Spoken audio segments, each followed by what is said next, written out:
workshop for the City of North St. Paul for October 19th. Jenny, if you take the roll. Councilmember Thorson? Here. Councilmember Peterson? Here. Councilmember Wong? Here. Mayor Furlong? Here.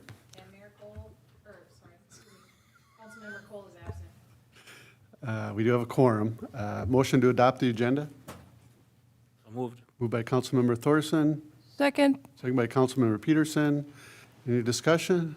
Not all those in favor signify by saying aye. Aye. Opposed? Motion carries. We have 3 topics. And the first one is the Arts and Culture Commission introduction. And so I'd like to welcome the commission. If you want to just come on up, Tom, that'd be. If you want to be there. Yep, that'd be great. I was going to say, even if you guys want to bring up chairs, you can sit if you want. Good to see you guys again. Hi, yeah, good to be back. Great. So the purpose of us being here is to just, we wanted to introduce who we had. We thought we would have a couple more today. One person is sick. And just kind of give you an idea about the direction that we're heading and make sure that we're aligned with what you're thinking as a council too. So, I mean, the Arts and Culture Commission is just kind of an arm of the city council in how it's created. So we just want to make sure we're aligned, and that's part of our direction, is to make sure we're connecting with all intergovernmental groups as we go too. So we'll start. Here's our little presentation that we have. So start by just introducing everybody. I'm Tom, Chair. Trudy Onsorg, who is not here, said she's coming upstairs right now. There she is. Started the meeting too early. Yeah. Trudy Onsorg, our co-chair. Just in time, Trudy. And then Julie Barrett, who is not here right now. Stacy Maher here, and also Carrie Netto, who is rhymes with meadow. Good job. Yeah, thank you. So we've been just thrilled, and I know Councilmember Wong and Mayor Furlong were involved in the interviews for our commissioners, and just thrilled with the level of interest and talent that we had show up for those interviews. So really happy with the people that we have on the commission. So, and it's been a fun group, very engaged, and nobody in this group is afraid of talking, and we get into it, so it's fun. So I want to just kind of run through this. So what we did first of all was kind of come up with a statement of purpose. Why do we even exist? And what we settled on was what we have here: to inspire connection and community through the development of public art and cultural expression. There was a lot of reasoning behind that, but first of all, and something that I hadn't even been really thinking of myself in starting this, I was thinking, well, let's get some murals going on downtown and some sculptures or something. And with this group, we really talked a lot about expressing the community, the culture of the community through any kind of art installations that we would involve, or other things that we do. And again, from what I had said from the get-go was I didn't really see this as having a focus in the performing arts, but we're not in any way excluding that. So if somewhere down the line that were to be something that this commission wanted to get into, we could. But we're really trying to build it for the long haul. So we're really taking a thoughtful, methodical approach to how we're putting this together.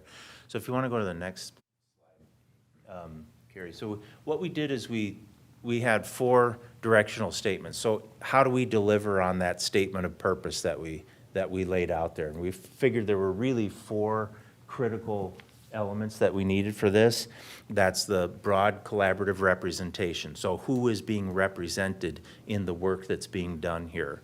How are we getting the voices of the community involved? The next thing was to have sustainable funding sources. So obviously, you can't have an arts commission and have all these great ideas and not have any money to do it. So we're going to be coming at you, council members, to say, hey, how do we get some of this into the budget? But also probably far more than what comes out of the city budget will be what we look at in grant writing and other funding sources as well. So Arts and Legacy Fund is always the one that kind of pops to mind first of all there. The third element that we have are, exceptional and engaging artists and ideas. So what exactly are we going to do and who will do that? And as we break that down a little bit, I'll talk about how we've talked about these don't all have to be established artists. They don't all have to be local artists, but they could also be residents, using the residents in the community to build art. And then finally, the other element that's really important is having clear bylaws and procedures. Some of that's outlined in the expectations from statute, but also we want to be really clear with ourselves on what does it mean for us to choose a project. How do we go about doing that? What gets prioritized? And how do we choose the people who would work on that? So how does the whole system work? So if we go to the next slide, just breaking these down quickly, broad collaborative representation, like I said, we want to make sure that we're engaging people in the community in many different ways. So it could be schools, churches, youth groups, residents at large, seniors, the green team, higher education, whatever it is.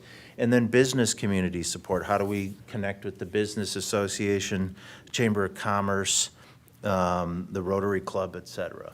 And then we have intergovernmental connectivity. So by and large, that really means our North St. Paul government, the council, but then also other commissions. So we see there's an opportunity here to work with the Planning Commission, opportunity, of course, to work with Parks and Rec.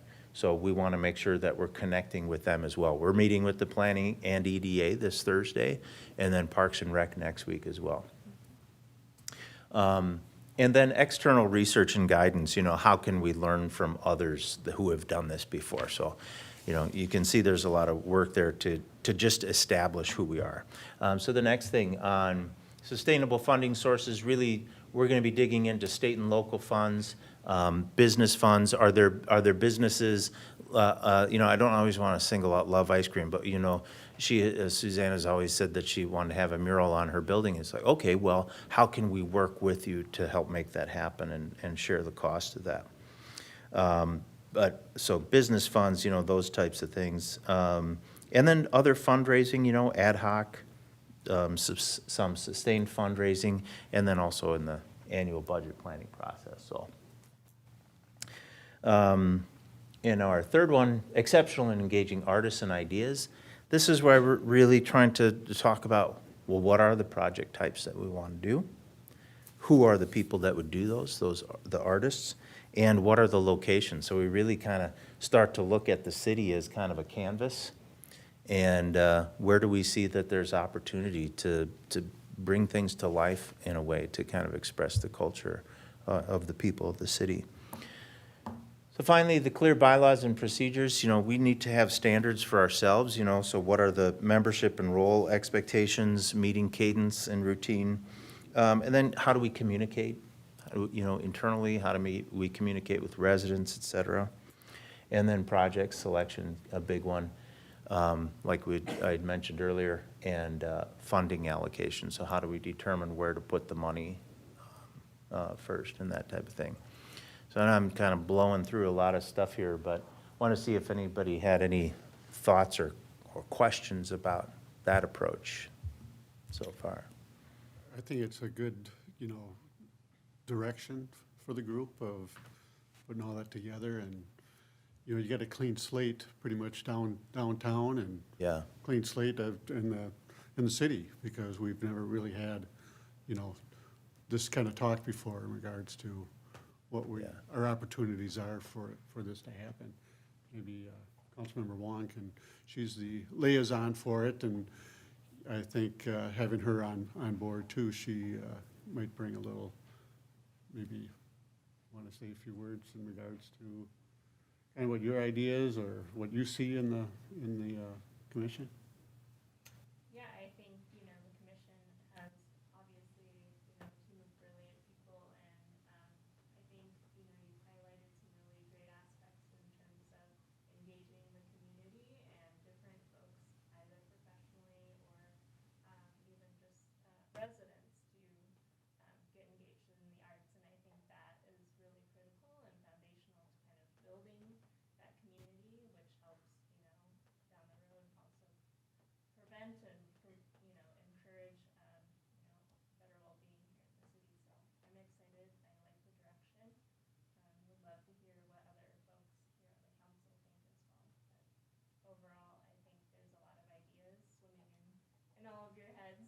Yeah. It's pretty clear and the excitement is there, so I think you'll provide us with some great direction. Councilmember Peterson? Yeah, well, I think we gave you a little seed money, Tom.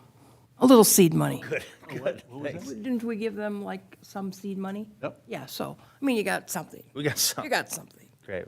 No, I'm excited about this. I know former Councilwoman Jan Wasluck was, had something, of not on the scale, but then it kind of died down, so I'm glad we kind of, it was like a phoenix, we can Yeah, resurrect, but it sounds very good. I like your goals. I think they're all achievable, and I'll back you 100%, so. Good, thank you. And the committee, thanks.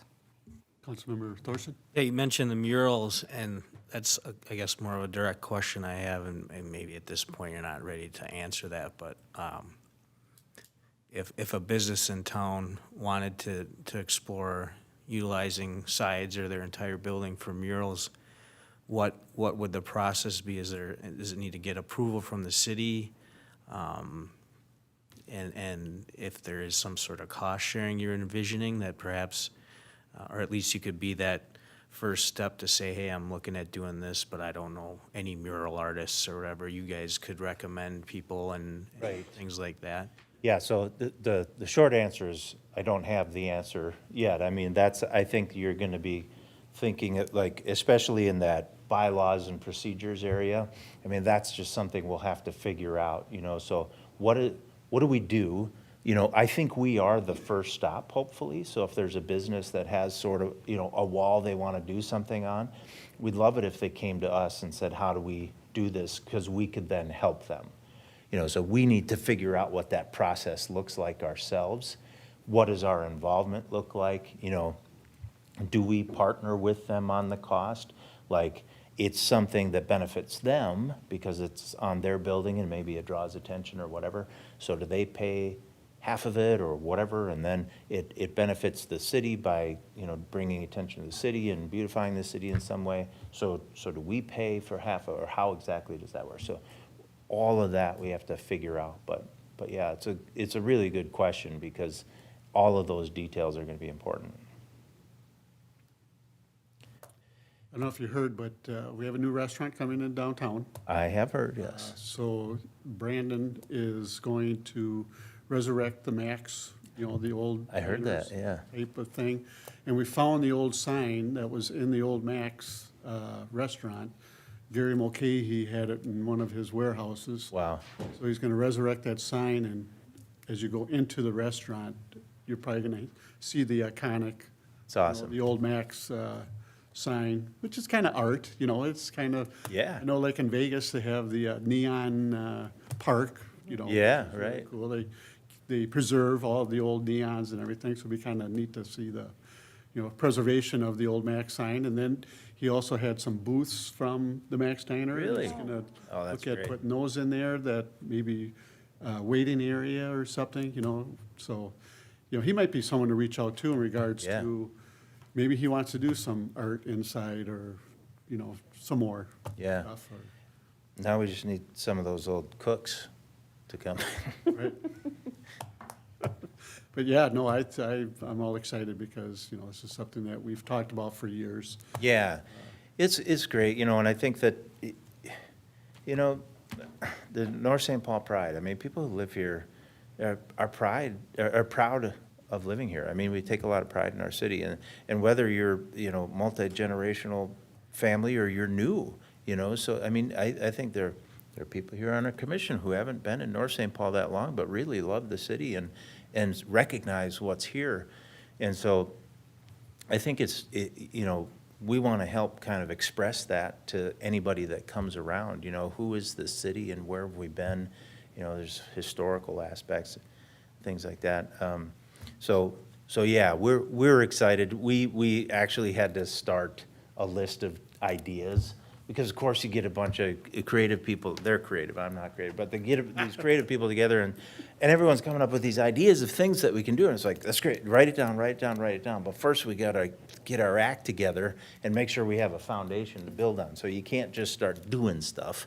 We don't have money, we don't have any processes, we don't have any plans. We have to figure out all that stuff out first. And then we're looking forward to, getting things rolling. So as Trudy mentioned, we want to have a couple of home runs out of the gate, in 2022, and then pick up some steam from there, so. Do you see the opportunity for grants more so than in the past? It seems like in the last year or so, I've been seeing more and more of potential grants for artists and, that type of thing. Yeah, Carrie, do you have any thoughts on that? Yeah, it's interesting. I did do some looking into some federal and state and local grants, and it's very different now with COVID. A lot of them are very focused on getting organizations back on their feet or artists back on their feet as a result of COVID. So a little harder finding things specifically for us, but we do have a couple leads that we're gonna look into. So I'm excited. I think there are opportunities. Good, good, yeah. Well, it's great to see all you, and I'm glad it's, Yeah, we have two questions for you. So to end this, we wanted to just get your advice on a couple of things, and just, again, we want to make sure we're aligned. The first question is, how do you think the city can benefit from the Arts and Culture Commission? When you think about this, what do you think? What do you see? And then also, what would you advise us for how we move forward? So either or both of those questions, if anybody on the council would be interested in giving us your thoughts, we'd appreciate it. anybody? I think you got my, my backing in regards to, how the benefit for the city is that we're kind of redefining, the downtown and kind of where we live now. And I think having an art aspect into that adds more value to our city. I think that's one way. Anybody else? I'd like to be a destination instead of a drive-by, let's all go to Stillwater on 36, but Yeah. if we had something to show, we have a lot, but like a mural or an activity that you would be doing, that would be wonderful, So anything you can, any kind of projects or, that'd be good. Thanks. Yeah, go ahead. Oh, I was just gonna say, art is pretty subjective, and, I don't really consider myself to be artistic or artsy, but, when I think of things that stick with me, I just was recently on a road trip to down south in Charleston, South Carolina, pretty old town, and driving through the south, I did notice these small towns you drive through, there were murals on the side of old buildings, and it just resonates with you. And when you think of North St. Paul, the first thing that comes to my mind is the Snowman and Newman's, and the car show and those sorts of things. Growing up here, just playing sports and whatnot. So, I'm sure that you guys can do some in-depth looking and make recommendations to people who are looking to maybe engage in that kind of stuff and just kind of make our city more unique and draw attention to downtown and businesses and things like that. That's great. Anything you think we should watch out for, or any bits of advice you could give us as we move forward? I think, when we did the banners on the poles, on the electrical poles Yeah. or whatever, that was supposed to be kind of a temporary thing, so it's something that can be interchanged. So that's something that, possibly that could be changed within the next couple of years. Okay. I'm also thinking those electrical boxes everywhere. I think I know somebody who might know where all of them are. Trying to get Brian to get rid of them, but he just won't do that. But I think that's a great low-hanging fruit that would add a lot of interest and conversation in the community. Any thoughts from our interim city manager, Brian? Yeah, I was curious, do you have like any kind of public involvement, whether or not it's, I don't know, classes or, just interest in the creativity of the general public or citizens as well? So, great question, and that is something that we included in our planning. So when we look back at, broad collaboration and representation, that's what we're really thinking about. How do we involve the community? And we want the community involved a lot, not just in, hey, here's a survey, what do you think? But, Yeah. hey, do you want to come and do something? Do you want to come and paint something, be part of a project? That'd be awesome. Because I think that just creates better ownership and buy-in of it. I think so too. But as far as like things like classes, certainly possible, you know. I mean, even at the city here, I know that there's a lot of creative people. His wife, for one, and she's really Yeah, I know. creative as well. I know. so- She showed up at our first meeting. I'm like, where'd she Yeah. come from? I asked Ronnie where he'd been hiding her. Yeah. No, so just great group of people on this commission. Everybody's really passionate about the subject, so it's great. It has a lot of potential. Yeah. Yeah. Photo op. Anyway, And we talked about the snowman too, something, what is that gonna look like, and yeah. how do you brand, and, we do, my vision is a little snowman around town. Yeah. Stuff like that, so. So we want you to know overall that we're taking a very methodical approach to this. We're building it for the long run. But we also want to make sure that we are aligned with this council every step of the way. So we will continue to check back in anytime there is something that needs your approval or anything like that. But it'll take a little while before we really start pumping out some projects, but Well, we're we just excited. started in September. I think this is pretty good. This is for pretty just good. a Oh, couple yeah, months. Yeah. Very good, So very good. I agree. we can only go up. All right, well, thanks, everybody. Thank you, Appreciate the thank you time. all, and good luck, and Thank you. look forward to our next meeting. Yeah. All right. Second topic is the COVID operational plan. Turn over to city manager. Thank you, Mayor. Yeah, we started this conversation the last workshop, discussed several ideas. We did have an employee that had COVID. And during our last meeting, we actually had one more employee that has had COVID since that time. So it's here, and I think it's a good time and good conversation to have, just to see where you're at and what kind of policies we want to follow up on. I actually am going to turn this over to Dan, who has done a little background with it, and I'll probably follow up when he's done. Welcome, Dan. Thank you, Mayor and council members. If you remember, on October 5th, we kind of first introduced the discussion on the COVID operational plan. How do we react to COVID as it's moving forward, especially as the mandates have ended and so forth. And there was a direction that was given from the city council to kind of go out and look at the League of Minnesota Cities, because there's a lot of information that's out there, a lot of questions and answers. I spent a considerable amount of time going through and looking at the questions and the answers. And as I look at this problem, it kind of goes from, we can take a very strong stance. You can go all the way to the part where we're making mandates on masks, mandates on vaccinations, or we could go to the other extreme and do nothing. I really don't believe that nothing is an option for us. And part of it is that OSHA has, the regulations of workplace safety. So we need to have something in place for our staff, our employees, and for the residents who come here looking, for services. And so what has been kind of drafted up was kind of it's more of a middle of the ground, but for us to try to highly encourage our employees to get vaccinated, to continue to use masking and social distancing, and then also be a good employer in allowing our employees to utilize special time. When the federal mandate underneath the CARES Act had come out, there was 80 hours that were given to employees to use for a variety of things that were related to COVID. That sunsetted at the end of last year.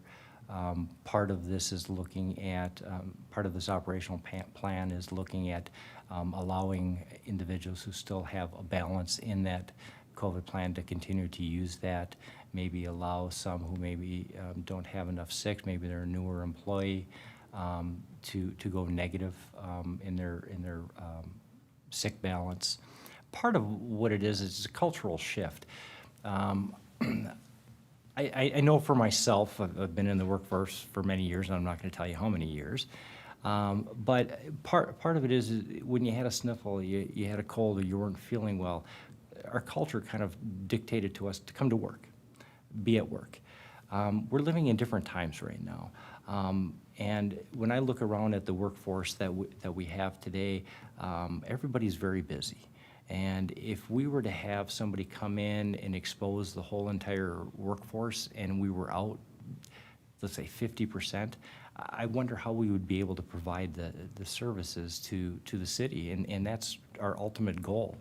And so I think the operational plan that we're gonna kind of walk through is kind of middle of the ground, or middle of the ground on this, so to speak, but yet it really highly encourages and shows that we're a very supportive employer for our staff here.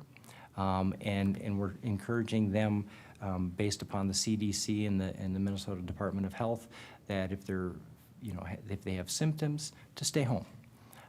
If they've been exposed, to follow the CDC and the Minnesota Department of Health guidelines. And we do need to start encouraging people to wear masks and to have that, separation. We could go to the extent of making a mandatory vaccination. There's just a lot of issues and problems. I was reading through the League of Minnesota Cities, and it kept resonating to me. It's, the answers would be yes, a city does have the authority to do that. Here are some other things that you need to consider. And then it would always end with, and please contact your attorney. And I'm thinking, by the end of this, for the organization that we have, that we would end up having to have 3 offices and have attorneys there all the time to deal potentially with some issues that are tails to having a vaccination policy.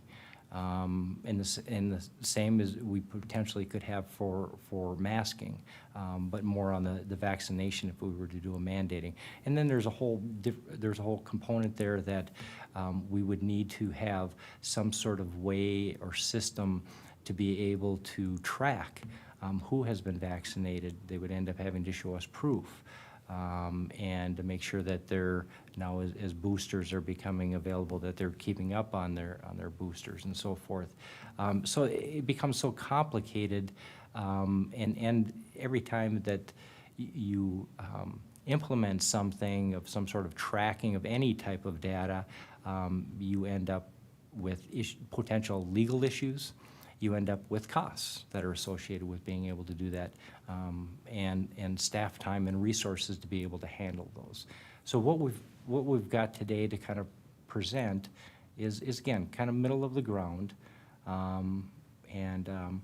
what we're trying to do is we're trying to ensure the safety of our community, our elected officials and staff, and the operational policy really kind of goes through that. We need to educate our employees and get information out on our website to familiarize themselves, and it's really to have links to the CDC and the Minnesota Department of Health that they understand what the symptoms are of COVID, and that that we do highly recommend that our employees get vaccinated, that we highly recommend that they mask indoors. We're just starting to enter into the winter season. I hate to say that W word out loud, but I think it's coming upon us pretty quick, which means that we're going to be forced more indoors.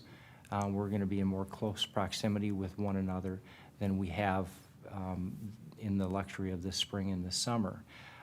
We are currently in a high transmission area, and the recommendation is that when you're indoors, in indoor settings, that if you're in a substantial or high transmission, that you wear a mask.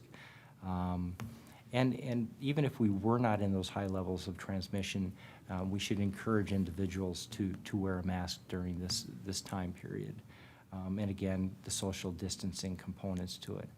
And then off of the CDC and the Minnesota Department of Health websites, these are the current recommendations. And again, this is something that we're going to have to monitor on a regular basis as things change. Right now, numbers in this last week have become a little bit more positive than they have in the previous month. Yet, again, we're going to be heading into the winter months where we're forced to be more indoors. They can change.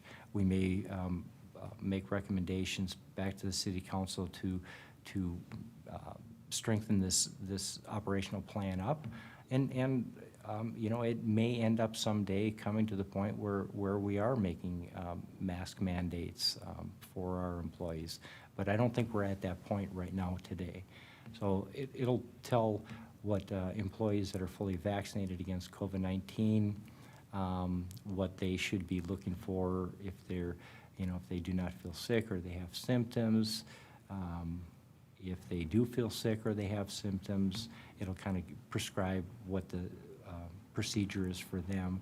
It has for the employees not fully vaccinated against COVID-19, what's being recommended now today for them, whether they're in close contact with somebody who's been tested positive or not, or if they have symptoms. And I think we need to get this information out to our employees. We need to follow it from a management standpoint and enforce it with our employees. Part of this, we've kind of developed the workplace exposure and the notification protocols, and it really is going to, immediate, for our employees to know that they need to immediately notify their direct supervisors and let them know what is happening. Some of the other workplace accommodations that we need to look at, no different than a year ago, is there abilities to work remotely? Is there abilities to stagger shifts? In other words, trying to minimize, mass groups being together all at once. Space is a big important part to it, and that we need to continue as an employer to provide cleaning supplies and PPE, personal protective equipment for our employees and for guests that come to our facilities. And then there's the pandemic leave component to it, and that is what's being written right now is kind of looking at that if anybody has any time left of their 80-hour bank leave, or if they're a new employee, that they would get an 80-hour bank leave to be able to utilize for COVID-related illnesses, according to the prior guidelines that were just looked at briefly. And then, employees can use, also could use vacation, their own sick, and then also allow them to go into a negative balance to keep them, to be able to make it through this pandemic. I spoke with a number of staff just to try to get their kind of sense and feel where they were at. And there was alarmingly to me that there was a lot of passion and a lot of feel that in the majority of individuals that I had talked to had been fully vaccinated, and they felt very strongly that the city as an employer should be allowing them some sort of balance of time, because they're doing everything on their side as far as the vaccination is concerned to prevent a serious illness. And I think at the time that individuals were vaccinated, it was kind of thought that you were totally immune from getting COVID, and then the Delta variant has come in and changed that. And I think the last time that I'd heard is that you're, I think, 11 times less likely to be hospitalized or or death if you've been vaccinated. But it doesn't prevent you from getting it. And so there was a lot of passion about what is my employer going to do to help me out during these times. Not that they were looking at it from a standpoint of I don't want to work. Again, I've said this many times, I'm just amazed at the dedication of the individuals that work in this city. It was more of I've done everything that I can do. What do I do, to not spread this to my coworkers? And I've done everything that I possibly can. And so that's where some of the suggestions of being able to give them some sort of a balance and to allowing them to go in a negative balance and sick if that is necessary for them. And I think that's kind of where we're at, and I really want to open it up for the city council's discussion, direction, other thoughts. By no means is this set in stone or final. This was really trying to get something based upon your recommendation of doing a little bit more research and then at least preparing something that we could have more of a true dialogue on. So with that, I'd like to turn it back to the city council and for questions and answers and direction. I think the policy itself, I mean, looks good. My only concern is the 80-hour bank leave. I just don't know how that will work in regards to, if you don't have, are you using it for sick leave? You got 80-hour extra sick leave then for a year? You know, if you're going home thinking you possibly might have COVID and you don't have COVID, are you able to use that 80 hours?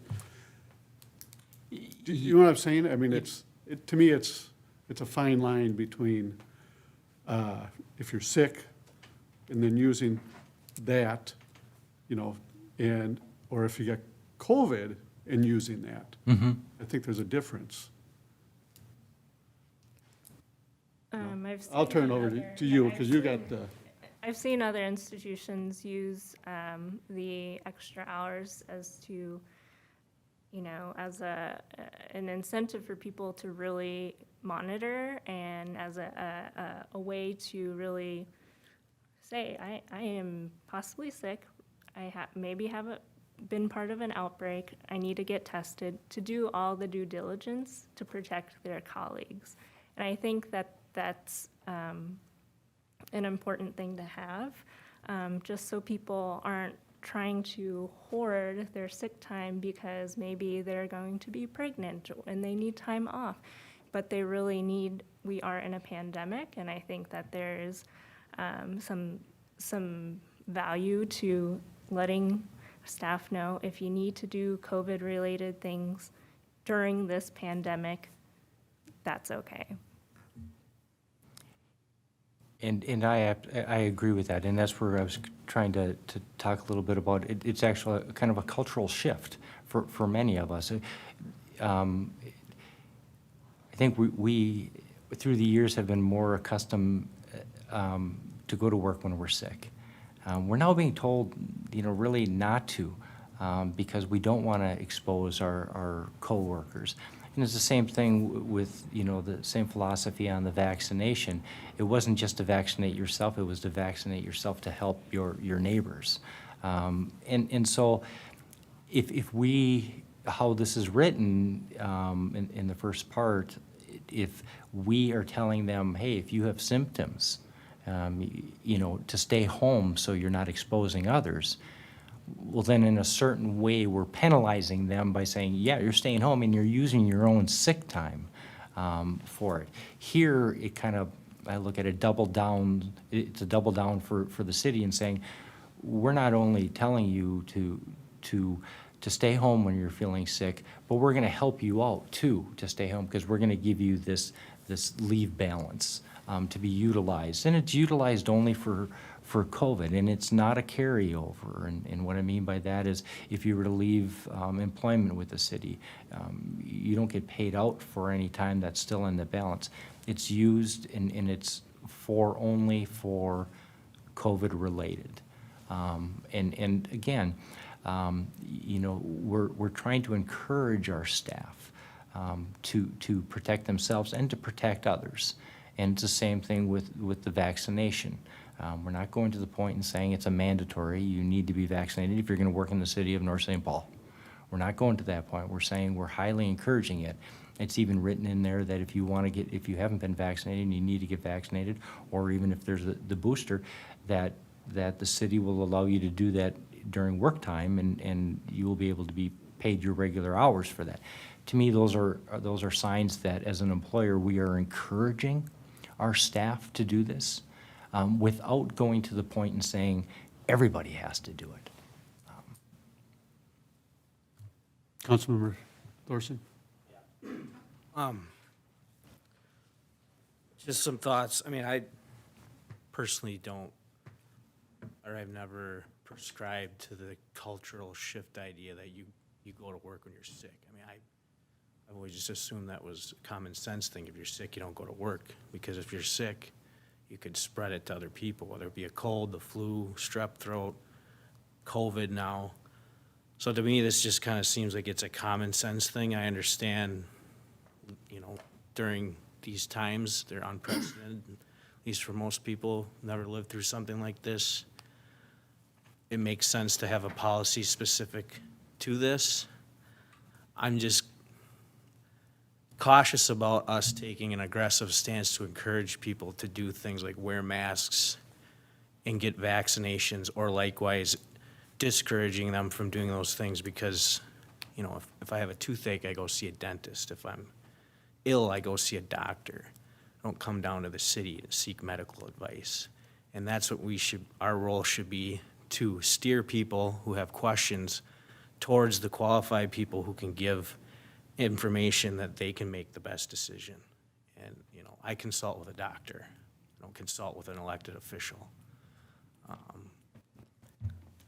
And, you know, I guess a question that I had, when you say encouraging vaccinations, you know, this is, I'd say we're fairly early on, and this has been going on since March of 2020, basically, is when this all started.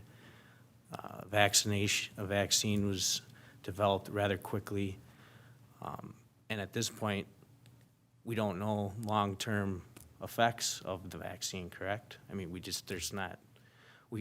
can't test the effects of something that are gonna happen 5 years down the road. We have to wait. And so I would be concerned that if we're encouraging our employees to get a vaccine, and it turns out 3-4 years from now, there's widespread negative impacts from that, what do you think is gonna happen? They're gonna come back and say, well, the city told me to do this. So I think our stance should be, we encourage you to seek medical advice from a qualified medical professional. A doctor should be encouraging people to get vaccinated or not the city. That's just my opinion. Same with masks. I don't think we know the long-term effects of wearing masks for extended periods of time. I know there's been some studies that have come out. You know, we're talking a lot about the physical effects of this. I don't think there's been a lot of attention put on the mental aspects of it. And so, again, I just think we're best up. I acknowledge that we need to have a policy in place. It should be around encouraging people to seek information from qualified medical professionals. If they don't have insurance or a doctor, give them information where they can seek that, or, you know, religious or charitable organizations that offer that stuff, point them in those directions, have our city policy. I mean, what would you say, about 95% of our employees are covered by a union? And there's only probably 4 people that aren't, right? The clerk, the manager, and the finance director, correct? I would imagine all these unions are covering this stuff pretty extensively as well. It's good to have overlap, but I mean, I think sometimes I guess an example I look at is how we initially reacted to closing the parks in March and April. I mean, for one, it was the winter. There's not a lot of heavy park usage, especially playground. But the simple act of putting a sign up saying the park is closed causes issues, right? There's people that get upset about it, you know, going on the playground equipment, someone seeing it, there's a sign that says no, they call the police. Now we're having more interactions with people when the intention is maybe not at the time, but now it's social distance, spread away, but now we're you know, by us doing something, we're causing unintended consequences, right? Some cities went to the extent of putting up fencing and spending tens of thousands of dollars. I'm glad we didn't do that. But, you know, I think just keeping an open mind and acknowledging that this is it's always changing and evolving. I appreciate all the time you've put into this. I know I had a question, why is our finance director spending time into this COVID response? I said, well, we're a small city, and he's stepping up and helping, so I appreciate that and all the research you've done in laying this stuff out. But I think we should just, the middle of the road approach is fine with me. We should certainly steer clear of encouraging people to do one thing or the other, rather than, and just tell them, here's where you can get information and make the best decision for you, I think is the best course of action to take. And, in some instances, I'm not saying we not do anything, but this isn't necessarily something that we have to do something towards, other than just adopting a policy and trying to get people information. Councilmember Peterson? Dan, was that 80 hours, was that standard around the area, or did you just pull that out, or? Well, the 80 hours actually was established last year by the federal government Okay. Underneath COVID. Okay. And so that ran out, I think, at the end of last year, yeah. Okay, thanks. Are they, so that was a mandate, the 80 hours? Correct. And now that's gone, Correct. so it'd be above and beyond what we would be doing, adding another 80 hours to the employees.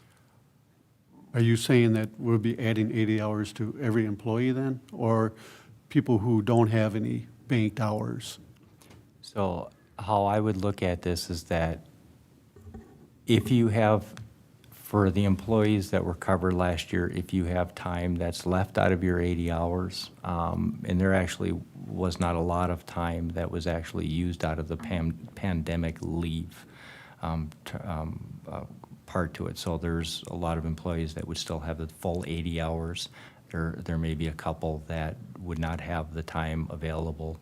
They would end up then having to go to that negative balance. And then there's a number of new employees that have started that don't have any. accumulate- Yeah, so they would end up getting that 80-hour balance onto it. City manager, do you have any thoughts to that? Yeah, thank you. So me and Dan probably sat around for a couple hours one evening. With a beer, I hope. Well, I pulled the bottle out, but no. And more or less, we kind of gone over this plan, which he did a wonderful job putting this together, and I think middle of the road is a good comparison, because I sat there and played devil's advocate for quite a while on different ways to do this, but I think it just kind of muddied the water. But we can go a lot of different angles with this, but I think the way that it was kind of brought up and allowing the people that, so what was there, 235 hours approximately that was, and of that 235 hours, 2 employees covered 160 hours of that needed it at the time. But there were probably another 300 and some hours, people that thought they might have been under that COVID-19, but it was just confusing. There were a lot of different questions and answers that weren't direct, they weren't written down on how to approach some of these things. So that time was actually put towards the employees' sick time. So I mean, there's a little bit of liability with the city with that, but it does show the city's dedication to their employees as well. But that has to be taken into consideration, having, 55 people with 80 hours each. I mean, chances of that completely being used up is small, but it's a little bit of liability for the city for that. But I know it's certainly been appreciated for the people who have used it, and unfortunately, it was an employee that was just hired that ended up getting the COVID that didn't have any time with him. So certainly very much appreciated that we were able to give him, well, as of now, we've let him go negative. But that was another question that I might have had as well. So if you go ahead with this, can we go retro for the 2 cases that we've just had for COVID-19? I mean, or does that just muddy the water, that if you start opening that up with these, what about somebody else who did it? So maybe it's not, that was me being the devil's advocate most of the time, and Dan's shooting me out of the water, so. But there's just, you can go many different angles on this, but probably just keeping it simple and to the point is probably the best for everybody involved. And I'll go back to what the League of Minnesota Cities, city attorney Shayna, I know, Mayor, members of council, so are you asking just what legally, I mean, legally, you have a lot of flexibility with this particular policy and what you see fit here. I would just mention in terms of the 80 hours of leave, that was a federal program. It did end last December of 2020, so there's no longer a requirement that the city provide that time. However, if you did wish to provide that time, the parameters could be identical to when we had the leave in place previously under the federal program. And we could certainly reference those documents that we created back when this was happening, back when the federal leave was happening. But essentially, to answer your earlier question about what if you think you have COVID, you're out because of that reason, but you haven't confirmed it yet, would you be eligible to use the leave? Under the previous federal program, you would be eligible as long as you could document that you were in fact experiencing the symptoms of COVID that made you honestly believe you had it, and then also seeking a medical diagnosis to confirm it was COVID. So there are a few parameters on it, but if you use, a day or two and you wait for your test to come back and it comes back negative, you'd still be entitled to use those 2 days under the federal leave program. Certainly, once you received your negative diagnosis, you would no longer be permitted to rely on that federal leave program. You would be able to take your regular sick time if you were still experiencing symptoms, certainly, or you could return to work safely if you've had the confirmed negative test, and if that's in line with the CDC and MDH guidance. So I hope that kind of answers some of the questions, but truly you do have a lot of flexibility as a city to decide what works best for the employees here and what you'd want to put in place. So you can give it, more thought or provide additional direction, and we can clarify things, whatever the council is comfortable with the policy. Thank you. do you see other cities going back to the 80? I have not personally seen that happen yet. Not to say that other cities are not doing that. It could just be that I'm not familiar with any of the cities who have chosen to do that, and it sounds like perhaps our finance director has more information on that. Yes, Ramsey County has allowed individuals, if they still had a balance of those 80 hours, to continue to utilize that. And then instead of doing negative, they call it, an advance in your accrual. Essence, it's going negative. It's the same type of component with that.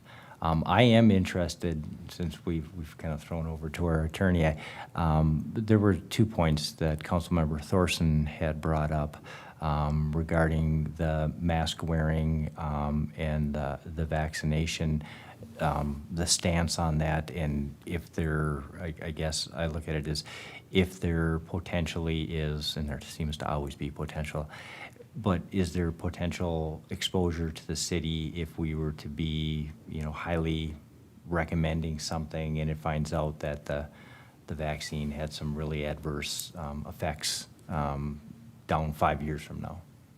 Yes, thank you, Mayor, members of council. I mean, in my view, this is fairly new territory, so it's hard to say what may happen down the road. I would also say, just in general that, the city isn't, in this particular situation, acting without sort of the backing of the Minnesota Department of Health and the CDC. So certainly there are other agencies and other organizations involved who have vetted this from a scientific level and made advisory opinions as to what they see as best. So I don't really see the city as being, in the future, if this were to be a claim, I wouldn't see the city as a bad actor in this particular situation, given that they had a good faith basis to do so based on the CDC guidance and the Minnesota Department of Health guidance. So I don't see it as a strong liability issue for the city. since they are relying on those other agencies who have the scientific expertise to make those determinations. Thank you. Councilmember Wong. Yeah, so as for the mask, I actually would like to see something a little bit more, a little bit stronger in that regard. I think that if we're not asking people to declare their vaccination, which some would argue is a little bit more invasive. However, I don't believe masks compared to other preventative measures like testing or vaccines are as invasive, and we should really consider that as a first line of defense. Unfortunately, I think this communicable disease is at a point where it's cost the society, and the benefits of prevention outweigh the risks at this point. We see that the hospitals are full in Minnesota, and the National Guard is on deck to provide care and conserving care for those people who may have put off care is plaguing our hospital system. So that's something we really need to consider. And that's why I think, having masks in place is the least invasive option. And we know that it can prevent disease, especially this respiratory disease that we're still frankly facing, especially here in the upper Midwest. Can I ask a question about masking? So, I guess my concern, we can say wear a mask because, our opinion is that the science is that it helps prevent the spread. I saw someone at a gas pump drop their mask on the ground and pick it up and then put it back on their face. And they're touching it. If we're going to go to that extent, then we need to enforce proper mask wearing, cleanliness. What's the point of mandating a mask if it's not clean, And again, how do we do that? I pointed that out as an example before. The council chambers is spread out. We're social distanced, but there are several meetings where there's people standing shoulder to shoulder right behind. So if we're gonna do that, let's be consistent and say only 5 people can be in here, and we're only gonna have however many chairs spaced apart. So, it's just, again, I'm not trying to get into a debate here about whether or not one opinion is right or not, but I'm just saying it's hard to be consistent, and it's hard to take a stance as a city and say, well, we're gonna say wear a mask because that's helping, prevent the spread. But if someone isn't wearing their mask properly, or they're wearing the same mask for 4 months, what's that accomplishing? And again, why is that our role as the city to be playing doctor? They should be seeking that advice from a medical profession. Unfortunately, it's not the doctor at this point. That's the one that people are going to. Prevention is where we need to really focus on. I don't want to see our staff stretched thin and out on leave because of COVID. Our staff are already stretched thin. That's another concern we need to think about. It's going to be in our benefit to look at this as the least invasive, the most preventative that we can do, so we don't lose out on staff who are already spread thin. And I think having something in place, it's not 100%, it's not 100% foolproof. We're going to have instances where we might have more people in here. There might be somebody that's standing next to me 2 feet. But if those things are in place, at least it gives you some sort of security.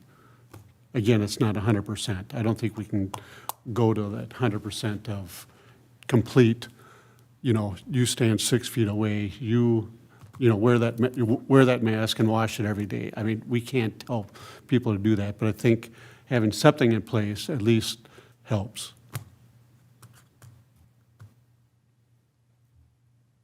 So, I don't know where we go with this, because I believe,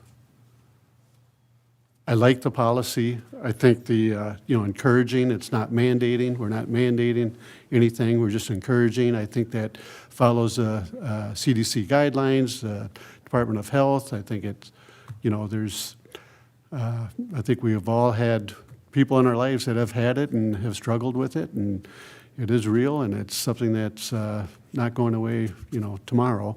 But this is a very dynamic policy. I mean, this is something that changes every day, every week. We've been going through it for over a year now, and next week it could be different. I don't, that's the hard part about this, is that, and it's polarizing, all of us, of how do we deal with it. So I think having something in place, protecting our employees, I think it is beneficial for us.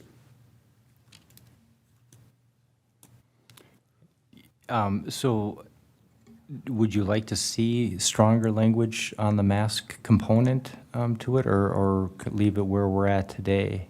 I think what you have is good, personally, for me, encouraging. Okay. I would like to see it stronger mandated. I'm fine with what you have there, Dan. I'm okay with it. Yeah, I made my point pretty clear that, recommending is what you have here is sufficient. Okay.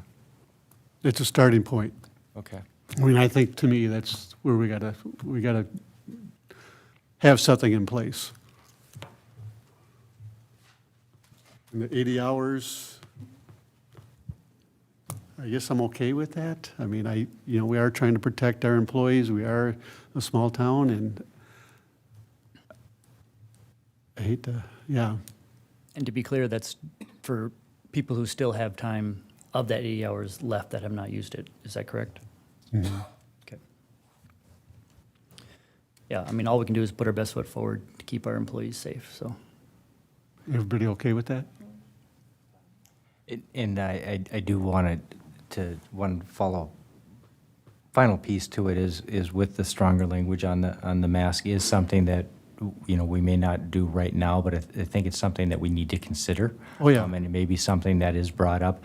Councilmember Wong brings up some excellent points, and I think coming from Ramsey County did an excellent job of educating the employees. There were countless videos on how to use your mask, how you were supposed to take your mask off, that you were supposed to clean it on a regular basis. And I think there's a lot of that information that's out there. I think one of the key elements that, to me, on the mask wearing wasn't necessarily the cleanliness, so to speak, of the mask itself. It was what it prevented from the droplets from you spreading to others, and vice versa. And so I do think that is, I don't want us to just forget that part to it. I think it's something we need to take into serious consideration, especially when we're looking at it from the standpoint, and Councilmember Wong had brought it up, and I brought it up earlier, is that we do not have the value of having a lot of staff out. And so even though we're encouraging by giving that 80 hours or the balance of that 80 hours, it may be that if we see the trend, at least even in our own organization, that we need to put that into play sooner than later. Do we have still work from home? I mean, is there a policy in place that they could potentially? Not currently an active policy, but there are some positions that could do that, but there are many positions throughout the city that wouldn't be feasible. But, Dan would be a good one to ask for some of his employees who, are behind a desk all day long and, might have that ability. But, my department or police, really, there's just some departments that couldn't do it. Again, it's, this is very dynamic. If we get 3 or 4 people out, we got to do something. Yeah, so I because in the finance department, we didn't go to the GFOA conference this year and so forth, that we have a little additional money. I have moved forward underneath my purchasing authority and ordered 4 laptops for the 4 individuals that do not have laptops into my space, to be able to allow them to be able to try to work from home. We still have a customer service component that we need to staff, which makes a bigger complication to it. But just walking into this organization not too long ago, I was a little bit surprised that we didn't learn some lessons from last year in trying to be able to make our workforce a little bit more flexible in our time. And part of that is rolling out laptops to those who can. And in addition, making sure, and we are moving there, to make sure that applications that we have do reside in the cloud, that it's more accessible for our staff and individuals. But yes, I'm very concerned about it, because we have every employee that's on the finance side is key to making it go day in and day out. And if I were to lose 2, I would turn gray overnight. Yeah. And I respect council's, everyone's opinion. It's very hard, when it is such a kind of not polarized, but it's something that we're trying to work through another year, So I respect everyone's opinion, so. Could I just say something? Except for yours. No. If, just to kind of give you an idea, so if we did have a situation where, a whole department was taken out shy of last year when we were doing cycling, crews in maybe half at a time, we do still have mutual aid as well that we can call in for worst-case scenarios. So we do have those plans in place. Good. Okay, does that give you good direction? Thank you, Yes, everyone, thank you. for, it's a hard topic.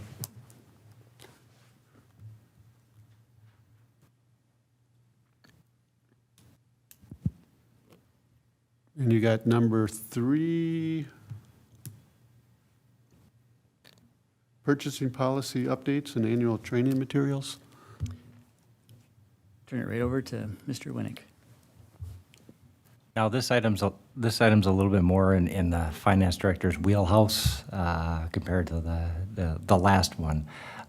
So as I arrived here, one of the items that I had looked at was staff was already in the process of looking at the purchasing policy, and they were working with legal to make sure that we were in conformance with statutes and so forth, and just trying to tighten things up. I, in addition, reviewed it and looked at the purchasing policy. And for the most part, the policy that you had in place is very strong.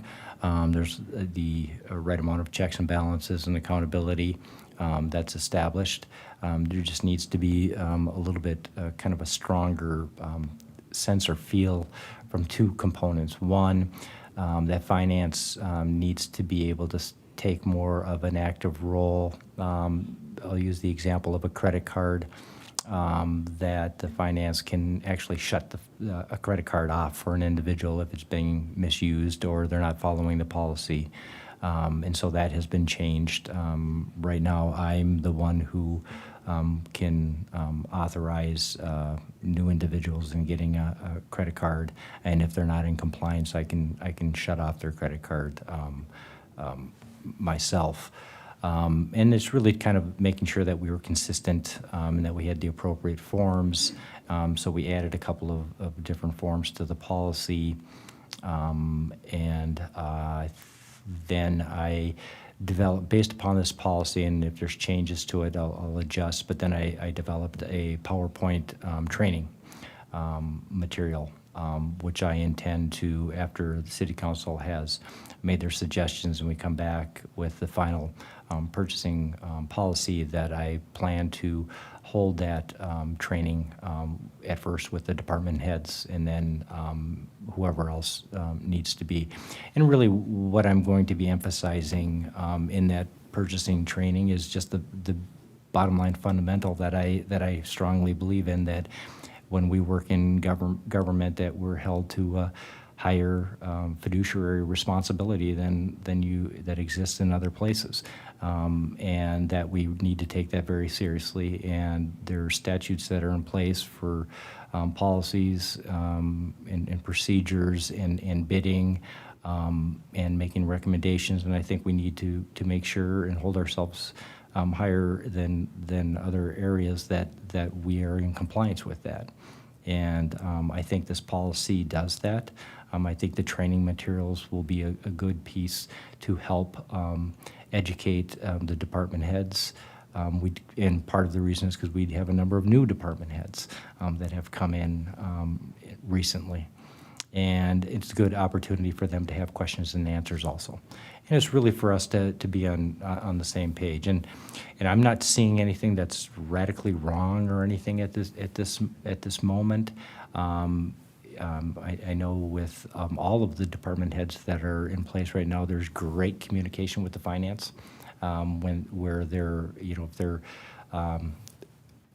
not totally understanding what they need to do in the process, they'll come and ask finance for that advice. And I just want to kind of build that relationship and make sure that relationship is there, so they're not going out on their own. But I think the key piece to it is so much comes in front of the city council, and that's the way it should be. So it opens up that transparency. It's really more of communication and education for our own staff and employees, so that they're aware of what the policies are. But I didn't see anything that was terribly wrong.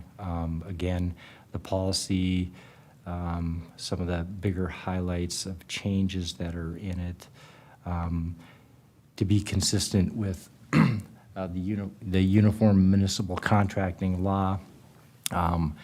The third value purchase, it was at $10,000 to $19.99. It's up to $25,000, and then anything over $25,000 to the $175. So that's just to be in line with what the uniform code is.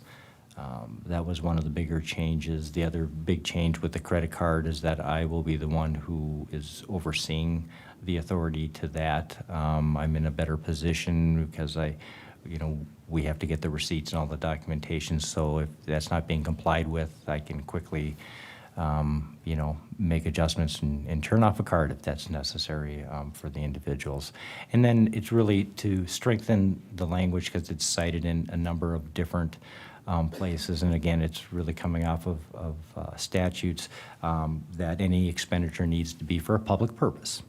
And that if it isn't, that the individual who makes that purchase can be held liable for that purchase. And so that's being emphasized throughout the document.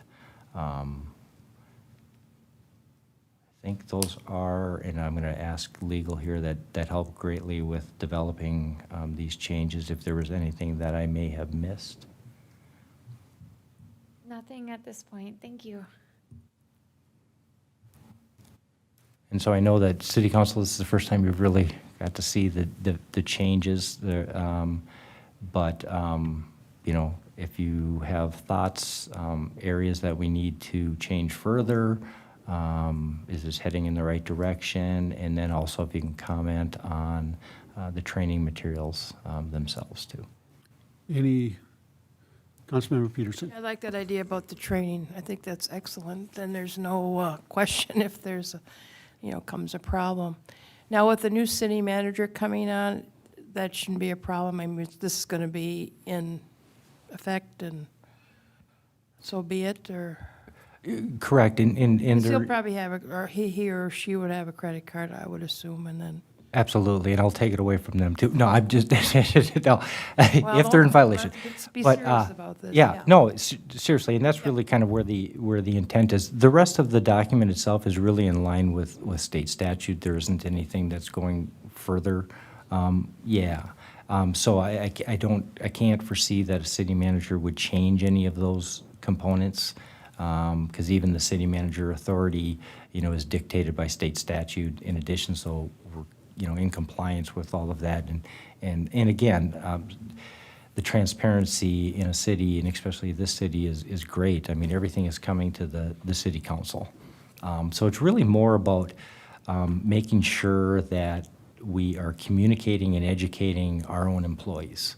And then to be able to make sure that we have, at the end, that check and balance to be able to shut off people's authorities, if they're not in compliance. Councilmember Thorson? Yeah, just a couple of questions, since you have it up here I'll go to that first. It's about bottom, page 5, prohibited expenses.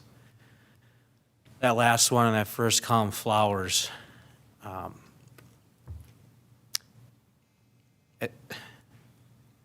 I know in the past, prior to us adopting this policy and it actually stating that, it was August of 2020, was it? Yeah.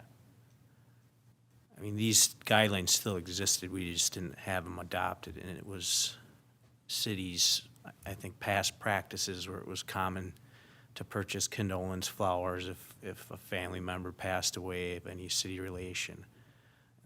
And that's what they're referring to, is flowers of any, congratulatory flowers, congratulations on your baby, or condolences, not like landscaping flowers and things of that such. So if we can be more specific in that, I think that would be helpful. I know it says, kind of note, this is not a complete listing, but, I just want to make sure that it's well understood that the things that we can and can't be getting into here, and that there's no question over it. Other things are pretty self-explanatory there, and that's not to say we can't still purchase condolence flowers. It just needs to come from each individual personally, not from the city expenses. And then I think this is on page 7, charge accounts. We briefly touched on this before when we first had discussion about some modifications to this. And, I understand that in some instances it's appropriate to have a charge account, but being is that most everyone accepts credit cards nowadays,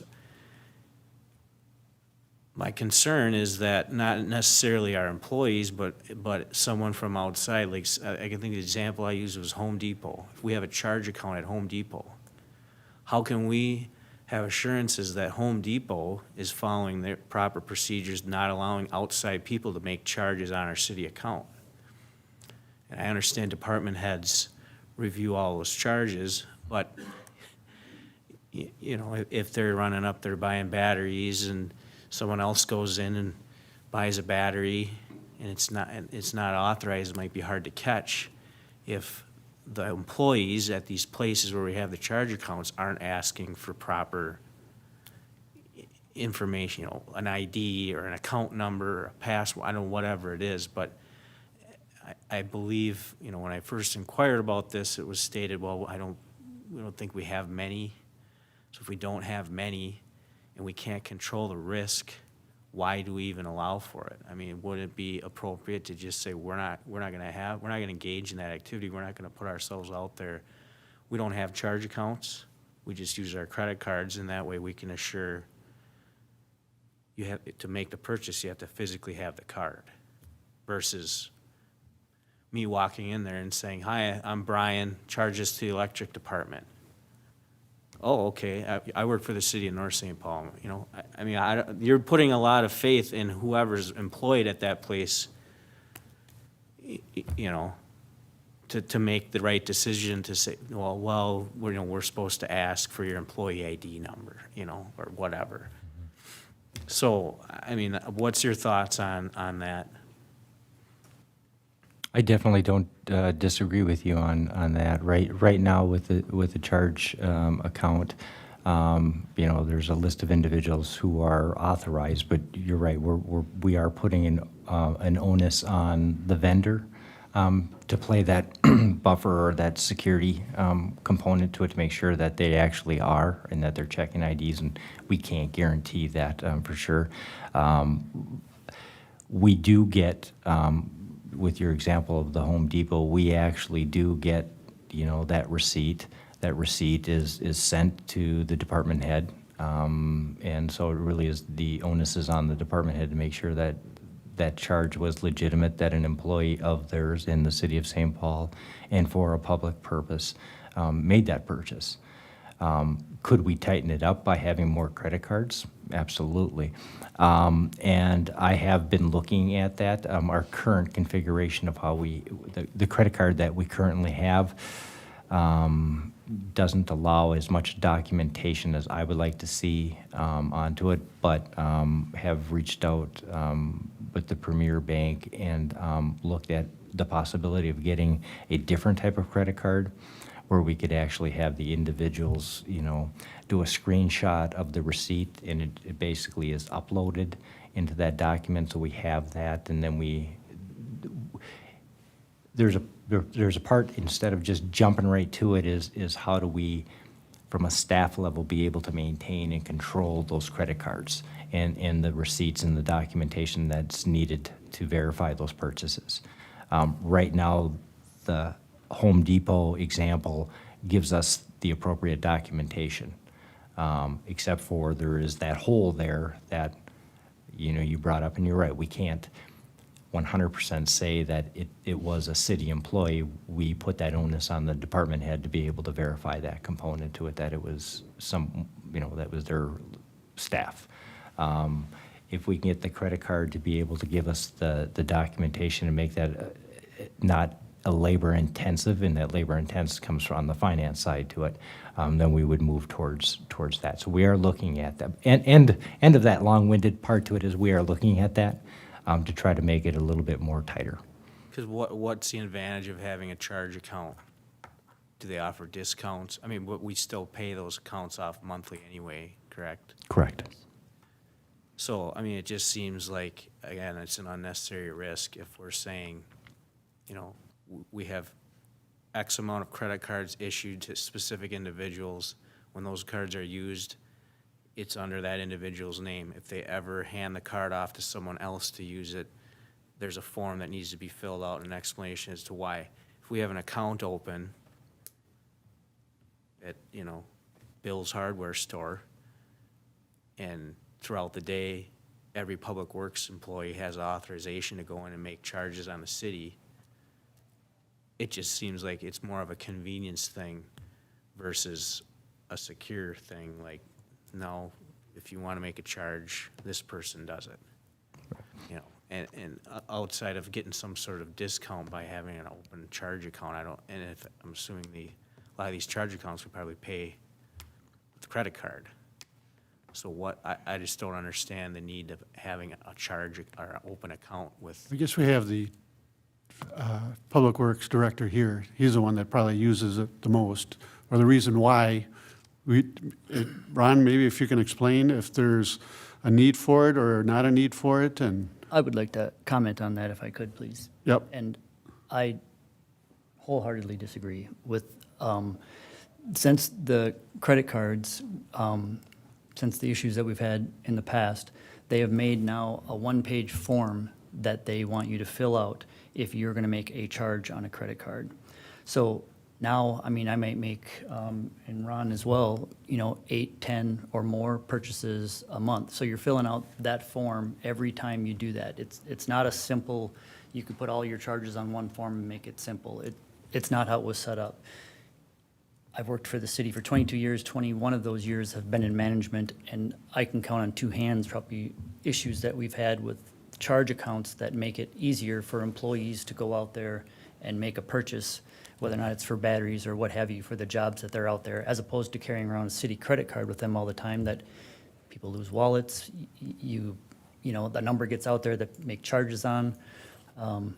And since I've had my credit card, the one time on a month, locksmith fee was from, I think Kentucky was put on there 1 month. I mean, it took it off right away, but it just makes a vulnerability for that. I think that this is a solution looking for a problem. I think that the way it's set up right now actually works rather well, whether or not it's Home Depot, Menards. And I agree that, yeah, could they do some more steps? I mean, I went in there and purchased over $500 worth of material. They didn't even ask to see my ID. All they do is swipe my credit card. That's what I'm asking. I'm not trying to put erroneous issues on anyone. My question is, what assurances do we have that unauthorized users aren't using it? And I understand a lost credit card. I mean, it happens. I mean, I've had fraudulent charges on my cards. I've never lost my card. So people Yep. have the ability to, there's data breaches and it happens, years down the road. My concern is,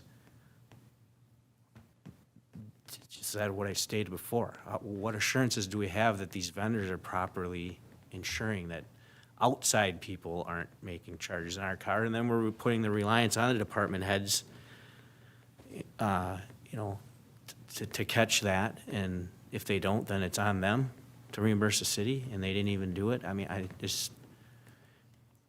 I mean, I would just comment on that, and Menards is where that could possibly happen. Home Depot, you have your own card.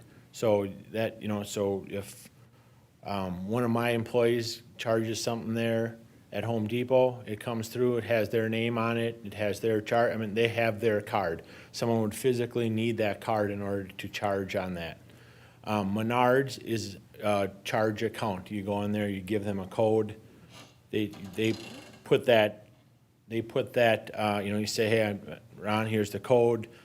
They put that on there. Yeah, someone behind you, if they heard that code, or if they, that's where they could put something on there, where that would be different. But I agree with Brian as far as giving each one of these guys a city credit card, or just a few people. I mean, there's no way that we could, Brian and I, or even, myself or Randy or our supervisors could go buy all the different things that we need to do while they're doing the job. I think Menards would be the only place that we'd have to kind of look into doing something to what you're speaking of. How is it that someone else, if someone else could go up there and just a random person could charge something on our account? Home Depot, there's no way unless they physically had our credit card or that employee's credit card. So. Which is safer than having a card that you could use absolutely anywhere with a regular Right. credit card. I would, to me as a department head, I'd be more worried about that and trying to track all of that than what I do right now. 99.9% I know pretty much before they're buying it what they're getting. They'll be like, hey, Ron, we're going to be doing this concrete project. We got to go buy wood and screws. And I mean, I put notes, I have screws to repair a mailbox, when I coded the receipt. So I get what you're saying about, the Menards things. If they're, hey, here's our code, here's the charge, they're supposed to check an ID, for that, the cashier, but you're putting it on the cashier. Cashiers get to know people, they don't ask for an ID, and going in there and getting that stuff where you're not physically handing them a card with Ron Ritchie on it at Menards. But Home Depot, that's. Typically, it's two accounts, Menards and Home Depot. Yeah, there were two separate, yeah. I mean, you're not talking many different No, accounts. no, You're and talking- we can, you could purchase because you have a Home Depot credit card with your name on it, you could buy at any Home Depot. It wouldn't matter what Home Depot, but Menards were authorized to buy at the Maplewood one and the Oakdale one. There's a different code for each one of those stores, but you physically don't have a card for that. So in terms of implementation, it sounds like there are different procedures for different vendors. So maybe having some sort of consistent agreement that if we go to this store or whatever store, that the protocol and procedure is the same on our end and on theirs. And that's the agreement we go on to to make this account work. Would that be fair? Those are corporate decisions that are made on their level, that, not that we set the standards for them to say, this is what you need to do for, like if they have a card, like we have a code for one, we have a card for another one. We didn't ask them for that. That was their standard that they said, this is what you need to do to purchase here for that. So I don't know that we could lay down that rule for them per se. But it's definitely something we can have a conversation with them and make it as strong as we possibly can. Yes. And I understand too that this is a high priority, you know, you guys are on to the credit cards now. I mean, you're afraid to possibly use a credit card at some point. Yeah, I am I mean, that's very, very diligent. I mean, correct. So I think we are looking at it differently than it was looked at a year ago. Absolutely. No, time that I've been here, again, I think everybody does an absolutely superior job. There really is just some minor modifications, and, I just took the control of the credit cards. That's just my own personal preference to have that, and that. And then I just really think that the real big key to it is training. It's communication. It's emphasizing these components. And I mean, you just heard from Ron, and Ron, I mean, he just displayed. He's conscientious. He knows what's going on. I mean, he's not letting something fraudulent happen. But Councilmember Thorson, are there things that we can look at to strengthen things? Absolutely. And I haven't eliminated the potential of having credit cards for more than just the department heads. It's just underneath the current system that we're using, it becomes very, very cumbersome. And the only way that we can really control it today is by having a limited number. And then you heard from our interim city manager, Brian, where there's a form that needs to be filled out. So now we've made it very prohibitive, or not totally prohibitive, but very cumbersome for their staff to be able to do their job and to get supplies that are needed. So it's a balancing act that we're still looking at, but I think this takes us leaps and bounds to where we were at. And again, I think the biggest emphasis on here is the training component to it, because your policy was pretty well set already. It's just making sure that it's being adhered to, and I think that goes a long way with the training. Okay. We're past 6:30, so I want to kind of wrap it up here. Anything else, Dan, or? No, I'm good with it. I will make a clarification on the flowers we'll put a note in there, and then I intend to bring this on November 3rd for city council approval, and then I will start to establish a training date for staff. November 2nd? I'm sorry, it is the 2nd. Anything else? City manager? Nothing? Okay, motion to adjourn So moved. by Councilmember Wong, second by Councilmember Peterson. Any discussion?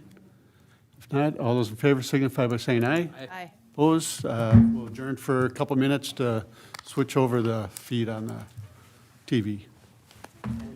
Zoom.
for October 19th for the city of North St. Paul.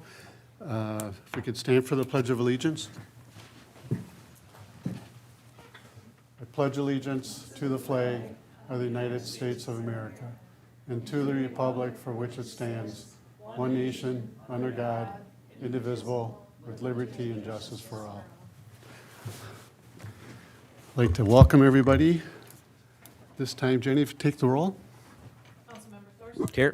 Councilmember Peterson? Here. Councilmember Wong? Here. Councilmember Cole is absent. Mayor Furlong? Here. Quorum is present. Sorry about the city manager, I didn't realize you were out of the room. Motion to adopt the agenda, So moved, Your Honor. moved by Councilmember Peterson, Second? second by Councilmember Thorson. Any discussion? If not, all those in favor signify by saying aye. Aye. Opposed, the motion carries. We do have the consent agenda, and I would like to remove item M from the consent agenda. Is that correct, City Manager? Yes, please. And the reason for that is that the application is not complete, and he understands the whole process and was talked to today, and he understands what's going on. So That's I'd like to remove item M. Okay. Is there any other, well, I'll go through it first. So the consent agenda is the October 5th workshop meeting minutes, the October 5th regular meeting minutes, general claims of $1,455,666, HRA claims of $30,715.75, the EDA claims of $66, the monthly building permit reports, September of 2021, resolution approving acceptance of donations received in September, 2022 SCORE grant fund application approval, proposed park policy and fees, approved the ordinance amending Title Chapter 30 of the North St. Paul City Code concerning mayor and council salaries, approved First Amendment and consent to modifications of tenants amended and restated communication site lease agreement, application for a charitable gambling permit to conduct excluded bingo by the Knights of Columbus for November 13th. We'll take out item M, and then last one is North St. Paul Police Department, JPA and Court Services Amendment Renewal. This time, if any council member would like to remove any other item, I can do so at this time. Councilmember Thorson. Yeah, items C, I, and J, Item C, general claims. I, and J. Anybody else? If not, a motion to approve the consent agenda, taking out items C, I, and J, and also item M. Is there a motion? So moved. Moved by Councilmember Thorson, Second. second by Councilmember Wong. Any discussion? If not, all those in favor signify by saying aye. Aye. Opposed, the motion carries. This time, the meeting open to the public. I've got two here, RT. Welcome. You make my head spin. I do? Okay, well, that's, I don't know what to say about that, honestly.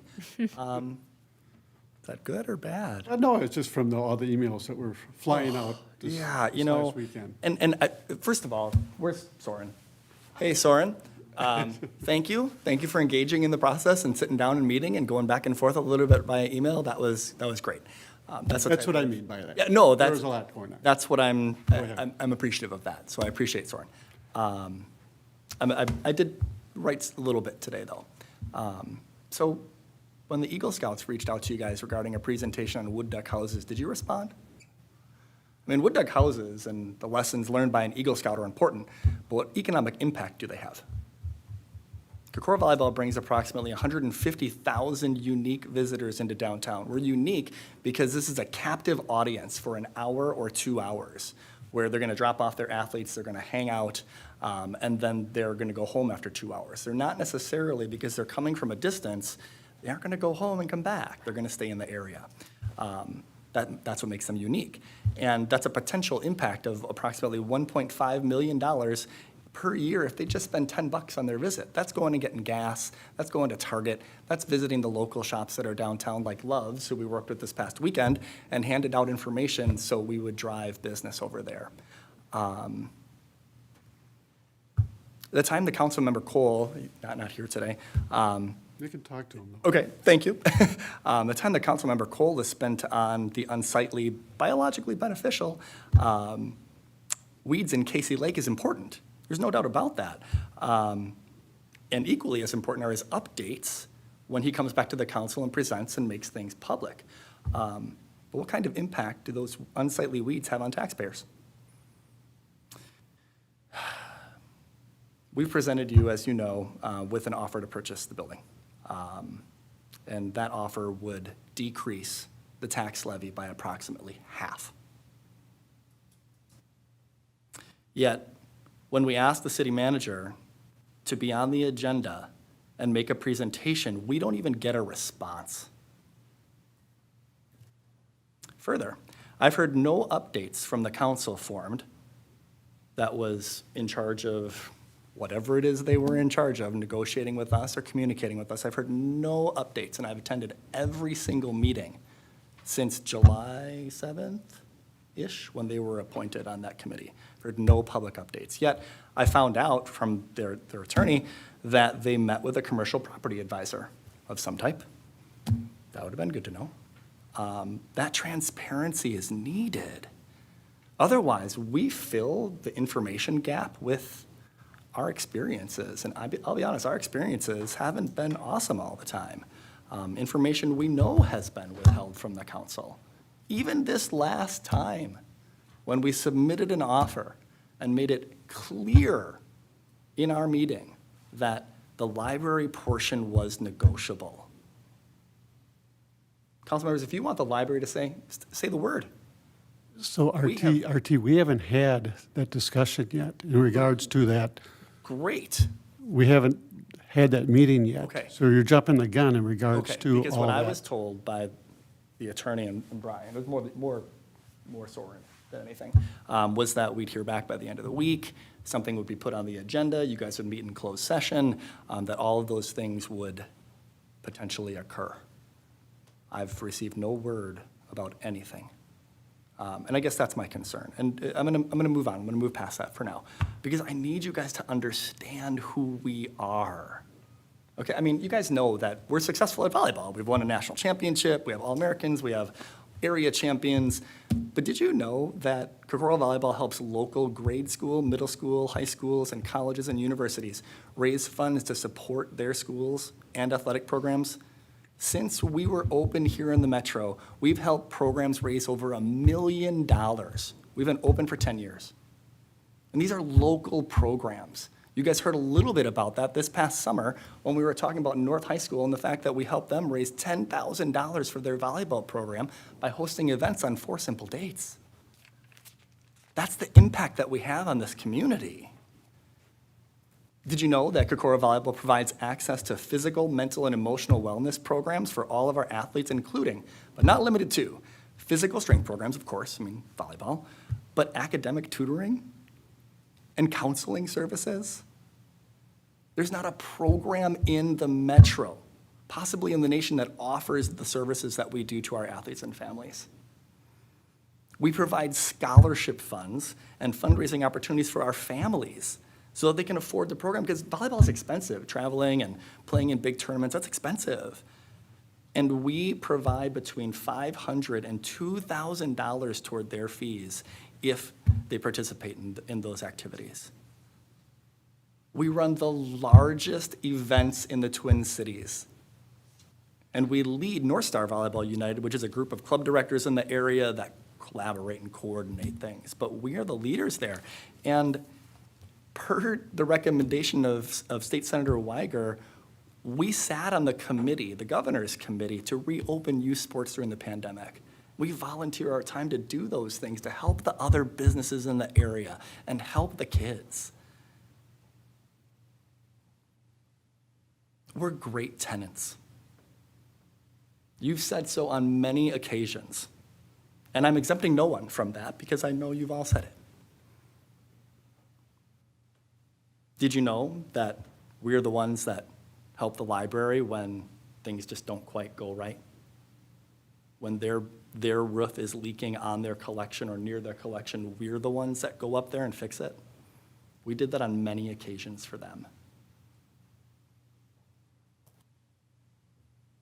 We are the type of business that North St. Paul needs to attract to continue its growth. And we want to be here. We want to work with you. If you want the library to stay, say the word. We love the library. We love Ann.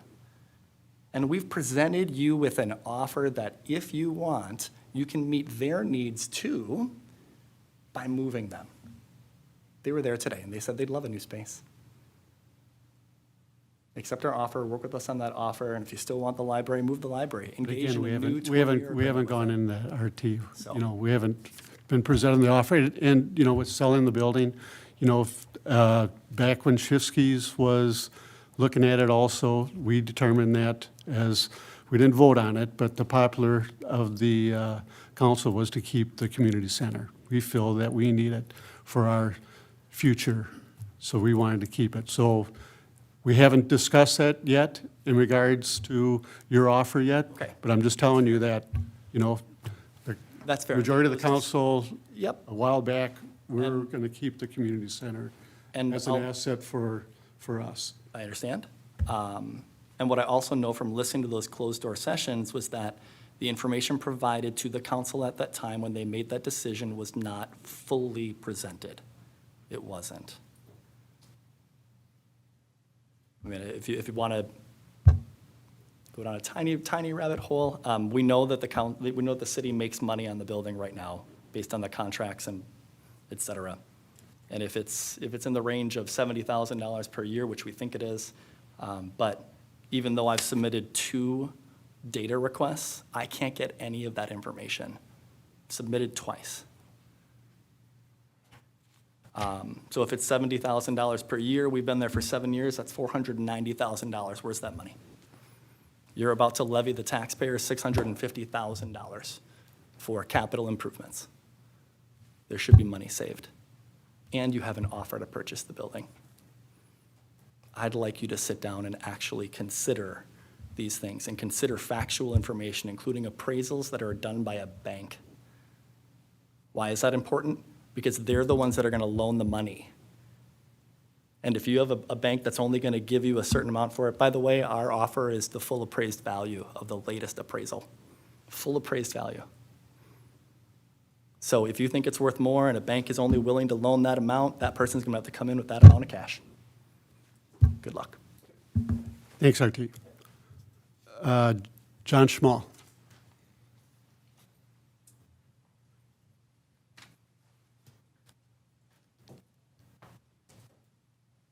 Welcome, John. Good evening, Mayor and Council. This came up on September 8th. Up to that point in time, every time you received a call from the City of North St. Paul, the caller ID would come up, City of North St. Paul. And I had called the city, and Cynthia was going to get back to me, and I wasn't there when the call came in, and I looked at my phone, and it said City of Roseville. And I thought, that's interesting. What do they want with me? So I hit the button to take the message, and it was Cynthia. And so I called her, and I said, do you know that you are identified as the City of Roseville? Well, people don't call themselves, so they don't know what they're identified as. And she said, no, I didn't. And I said, well, or she didn't. So I'd like to let you know it's now City of Roseville. So she said she'd see what she could do, and about 2 weeks later, I had a phone call come back in, and I was there at the time, and it came up Twin Cities, Minnesota, but it was 747-2400. So the next time, I called her back at that time and said, it didn't work. You're still not the City of North St. Paul, as you had been for the X number of years that I've been dealing with this. and we'll look into it. And so yesterday, anticipation of seeing or coming here, I called Jenny and I said, would you call me please to see what you're identified as? Well, it happened to be, now the thing gets bigger. I did this from my cell phone. So we got a whole new idea, involvement in their systems, who and how many there are that are their systems. And so I said, could you call me? I'm at the Polar Chev right now, and just leave a message and I'll see what it shows up as. And it still shows up as Twin Cities, Minnesota. I don't know how hard it is and who's involved, but Jenny said that she called, that it was CenturyLink that had to change this. Well, it's CenturyLink, maybe, I thought it was going to be Roseville, Tare's old outfit that runs the phone system, but maybe there's no chance of ever getting North St. Paul back on a landline now. Now, how many people have landlines? I do. So there's the identification. I have one too. Okay, so you could get a call from Twin Cities MN. So anyway. But again, you know, this is something that is something that we never had before, especially a landline. Now we got this thing that tells us where it's coming from. Yes. So I just put a piece of black tape on it, and you don't know who they're. No, that isn't it. You just don't answer it. I mean, you ignore it. don't answer, okay. You don't need a 3M 33-plus electrical tape. You don't have to do that. You just walk away from it. But if you are expecting a call from North St. Paul, because you have a call in there, grab that. There it is. It's North St. Paul. But it's not there anymore. And I don't know from what Jenny has called in on and where we're going to get an answer if we can ever get that back. Who controls that? And are you interested in having that happen? Maybe not. Who cares, right? But I just thought it was very interesting. Second item that I have on there that I put, excuse me, on the slip, when you're retired, you get a chance to walk out your front door and see what's going by on the street. And back 2 weeks ago, what went by on the street was a black Explorer. I thought it might have been a squad car, but it wasn't, as far as I could see. And maybe Councilmember Thorson, with his eye problems, that he had said couldn't read that thing, could have picked it out. But there was just a spot when the car went by that I could see the letters CE on it. And that's all. And I said, police, what was that? Oh, well, what the hell? And the next week, I'm talking to the neighbor, and we're out on the street, and it looks like a black Explorer coming up. I think that's a squad car. Stopped him, and I said, what's with this? You can't read it. There's no way you can read the markings on the side of the squad, except if you get, right in the right light, you can actually see it. So I said to the officer, what's with this? You can't read it. And he said, well, we're trying to keep the visibility down, which is, I don't know, maybe you want to, be unseen in your vehicles. But I said to him, you're driving an Explorer, a black Explorer with a grill guard, with rubber bumpers, big rubber bumpers on the grill guard. You've got painted black rims, and you got a little hubcap. What do you think you're driving? Doesn't anybody know what that tells you, what you're driving? Why do you even concern yourself with having something that you can't make out? And at that time, my neighbor says to me, or to the officer, you can't read that, and which is absolutely true. So it's just not me. You can't read that. I have one of my hunting buddies is an officer in a a northern suburb, and I called and I said, do you have markings that you can't read? And he said, yeah. They're called ghost graphics. Maybe it's the new thing in policing, is ghost graphics. And he said they're assigned to the two vehicles that do traffic, and they don't have light bars, they don't have bumpers, they don't have grill guards, they want to be unseen. So I guess, is that the markings, and that's only on two vehicles for that department. Is that the marking for all our vehicles that you can't read? I don't understand the need to say we need ghost graphics when you got it on a vehicle that everybody knows is a squad car. So, I don't know. Do you happen to know? I don't have the answer. You don't have an answer. Okay. No. All right, thank you. Okay, thank you, John.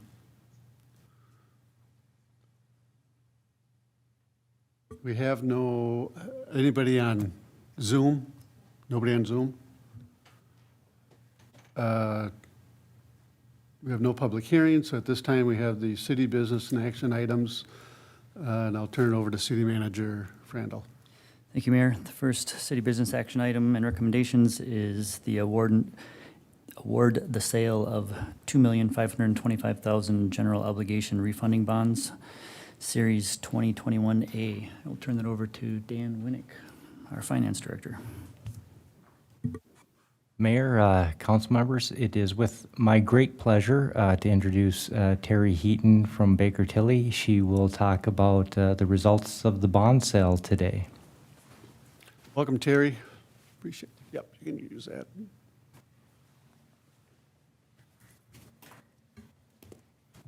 Thank you, Mr. Winnick. Mr. Mayor and members of the City Council, this evening I have good news for you regarding the general obligation refunding bond sale that was undertaken to save money on your outstanding 2014 A bonds. There's a fabulous write-up in the agenda explaining the history and so forth. And so tonight, certainly happy to answer questions on that, but I'm here to provide the results of that sale and the savings that were achieved. So bids were received in our office. We offered a $2,525,000 bond, and we received 3 bids. The low bid came from Northland Securities, and they were listed in the handout that was distributed this evening. Our estimate a month ago when we received authorization to proceed for the interest rate was 1.0594%. That makes me really nervous when we put interest rates like that out there. And this is for bonds that go from now through 2030. And the actual interest rate, the low bid came in at 10885. So just between 2 and 3 basis points different from our estimate, so very on track. Our estimated savings on this bond issue was $141,991, and the actual savings are very close to that. They're at $136,470, so within $5,000. So the markets really stayed close to where they were. The other piece is you received a premium bond, so instead of issuing $2,525,000, there was a price they pay for the bonds, and it's all factored into their interest rates and so forth when they're awarded the bonds. But what that means is your resolution that you'll be adopting tonight will be based, you received a resolution with the blanks, and what we have a copy of and what will be filled in is a lower number. The bond issue will be reduced to $2,395,000, and you will still be able to call the bonds. So all of that is great news. And along with that, you might recall we do a credit rating call with Standard & Poor's, and so that's also great news. The city's bond rating is in the AA category, which is very high and performed very well for you in the market.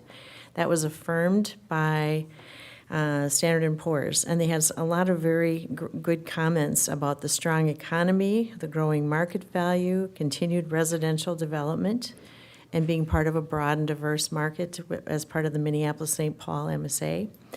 Consistent operating surpluses and available reserves, all positive. And they talk in particular, and this is, sometimes you have control over things that happen, your tax base, you may or may not, the socioeconomic pieces of your community, you can work slowly over time to change that. But the part that is immediately rewarded is the good financial management practices that you have that are noted in here. Solid reporting that you do, the budget to actual results to the city on a quarterly basis, the investment, the formal reserve policy at 35% of expenditures so that you don't have to do short-term borrowing, and all of those gave you very high scores. And your team that were on the credit rating call answered questions about the American Rescue Plan, the extraordinary situation that you've gone over and, lived through, and all of us in the last couple of years, what impact that had on your tax base, and came back and they feel that they expect your budgetary performance will remain strong.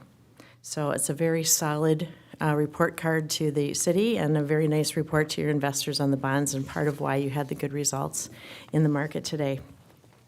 And you have a relatively new team on the rating calls, and so just amazing. They just picked up, answered all the questions, were knowledgeable, and really represented the city very well. It was almost surprising that they could just come through the way they did. So I thought you'd want to know that. You had a very solid team on the phone.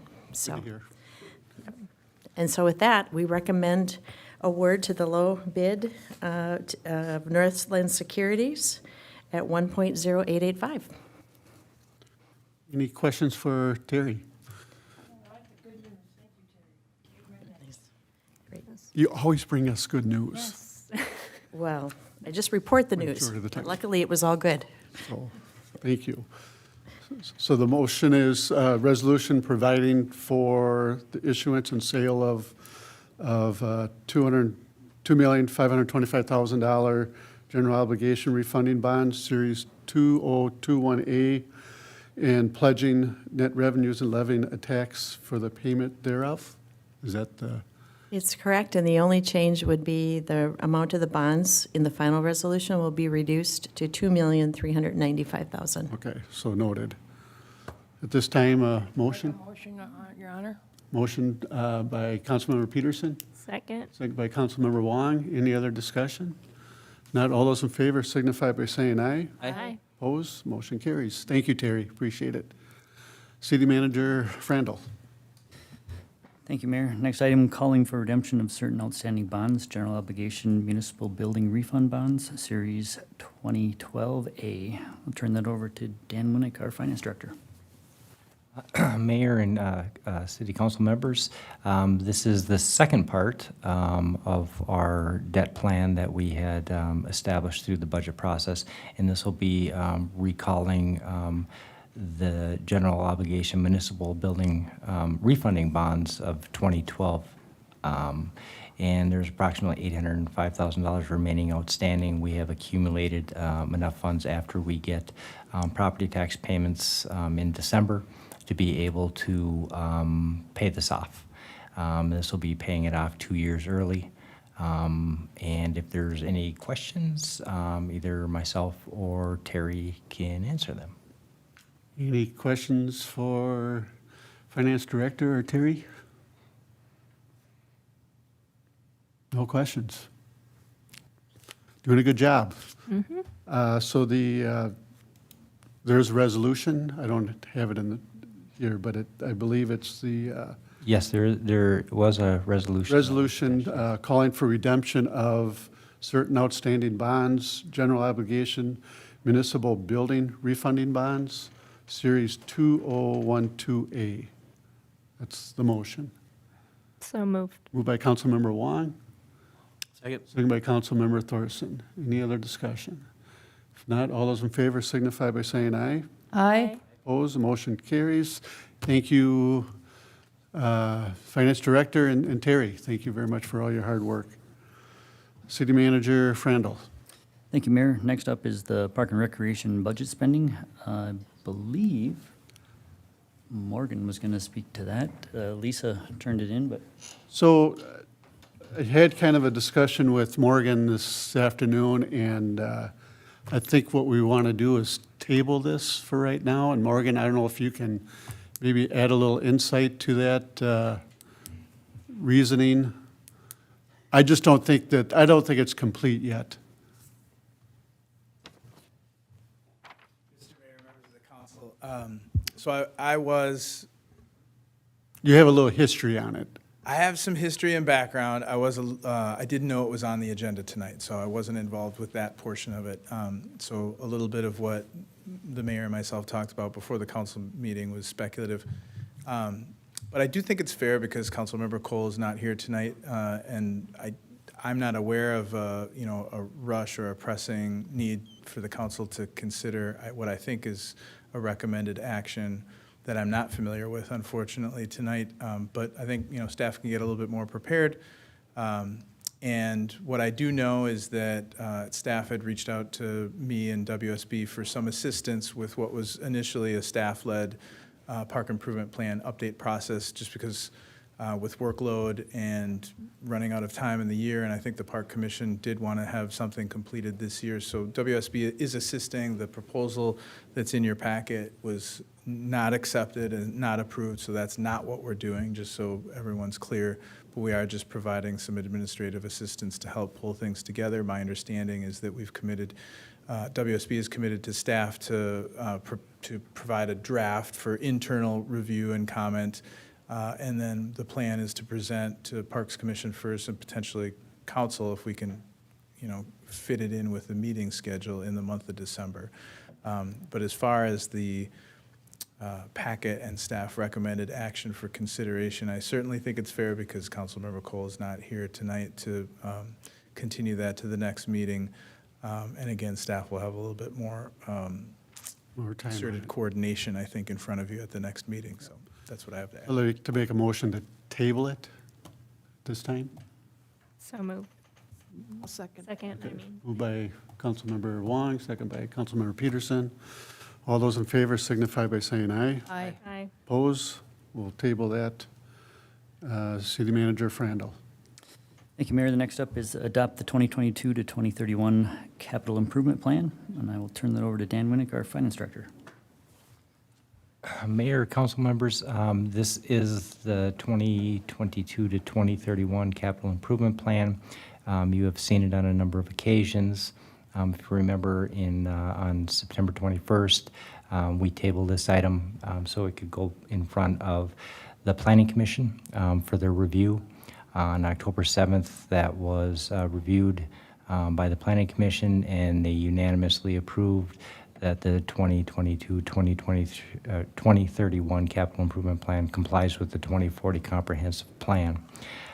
They also made some good recommendations. I actually watched the whole video. I have to give great kudos to the commission. They actually had a fantastic dialogue. Our engineer Morgan did an absolutely fabulous job. And they made some suggestions of looking at multimodal transportation opportunities on the aerial project, which we will look at.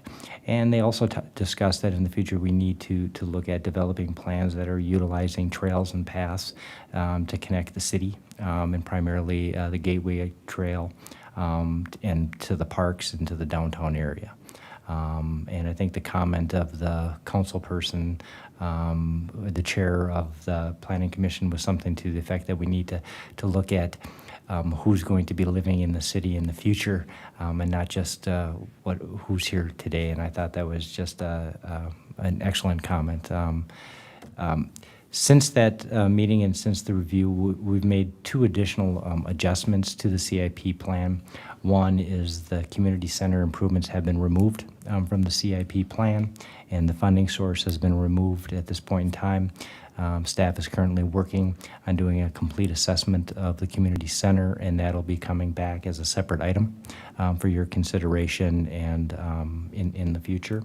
And then we made an additional change in reducing the useful life of the police vehicles based upon the recommendation of the police chief.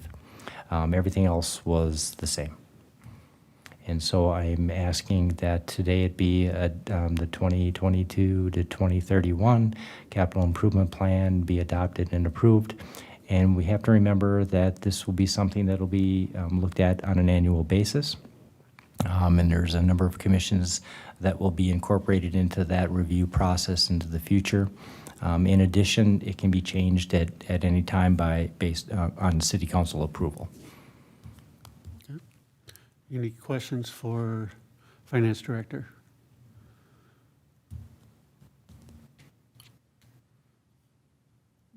Looks like a good plan. Can you give a little bit more context on the community center, please? A little bit more context on the community center. You know, I think in prior discussions, I think what was in there was $650,000, and that was to cover the roof, some of the exterior work.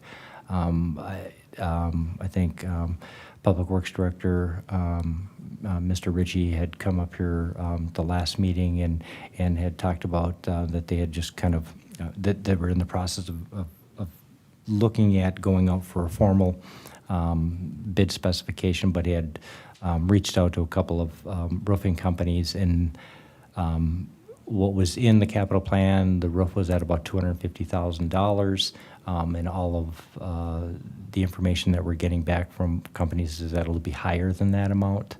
And so I just think it's more, staff made the recommendation that it would be more prudent to get an outfit to actually go out and look and do a complete facility assessment, getting those costs, what's needed, you know, in like year 1 to 3, 3 to 5, 5 to 10, and so forth, so the city council can see what the cost is of maintaining that facility as a whole.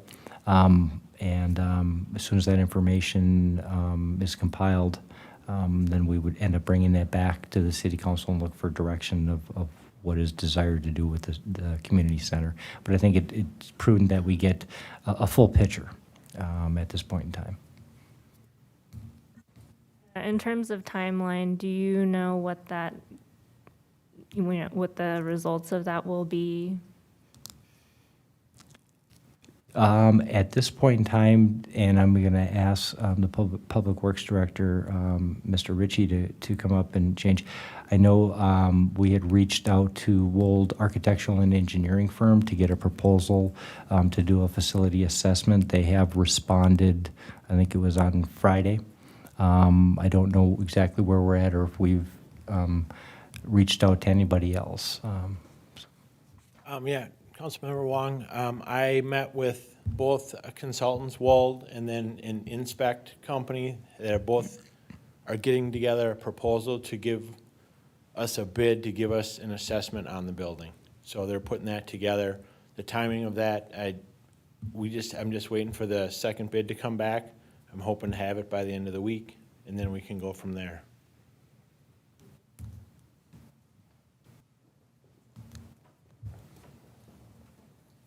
Any other questions, Councilmember Wong? Okay. So at this time, we have the resolution adopting the 2022-2031 capital improvement plan. Is there a motion? So moved. Moved by Councilmember Thorson. Second? Second by Councilmember Peterson. Any discussion? If not, all those in favor signify by saying aye. Aye. Oppose? Motion carries. City Manager Frandl.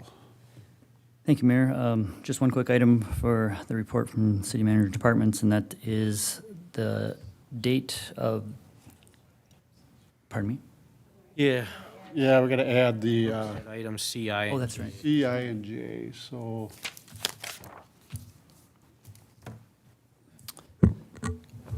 So first item up would be consent item C, general claims of $1,455,666.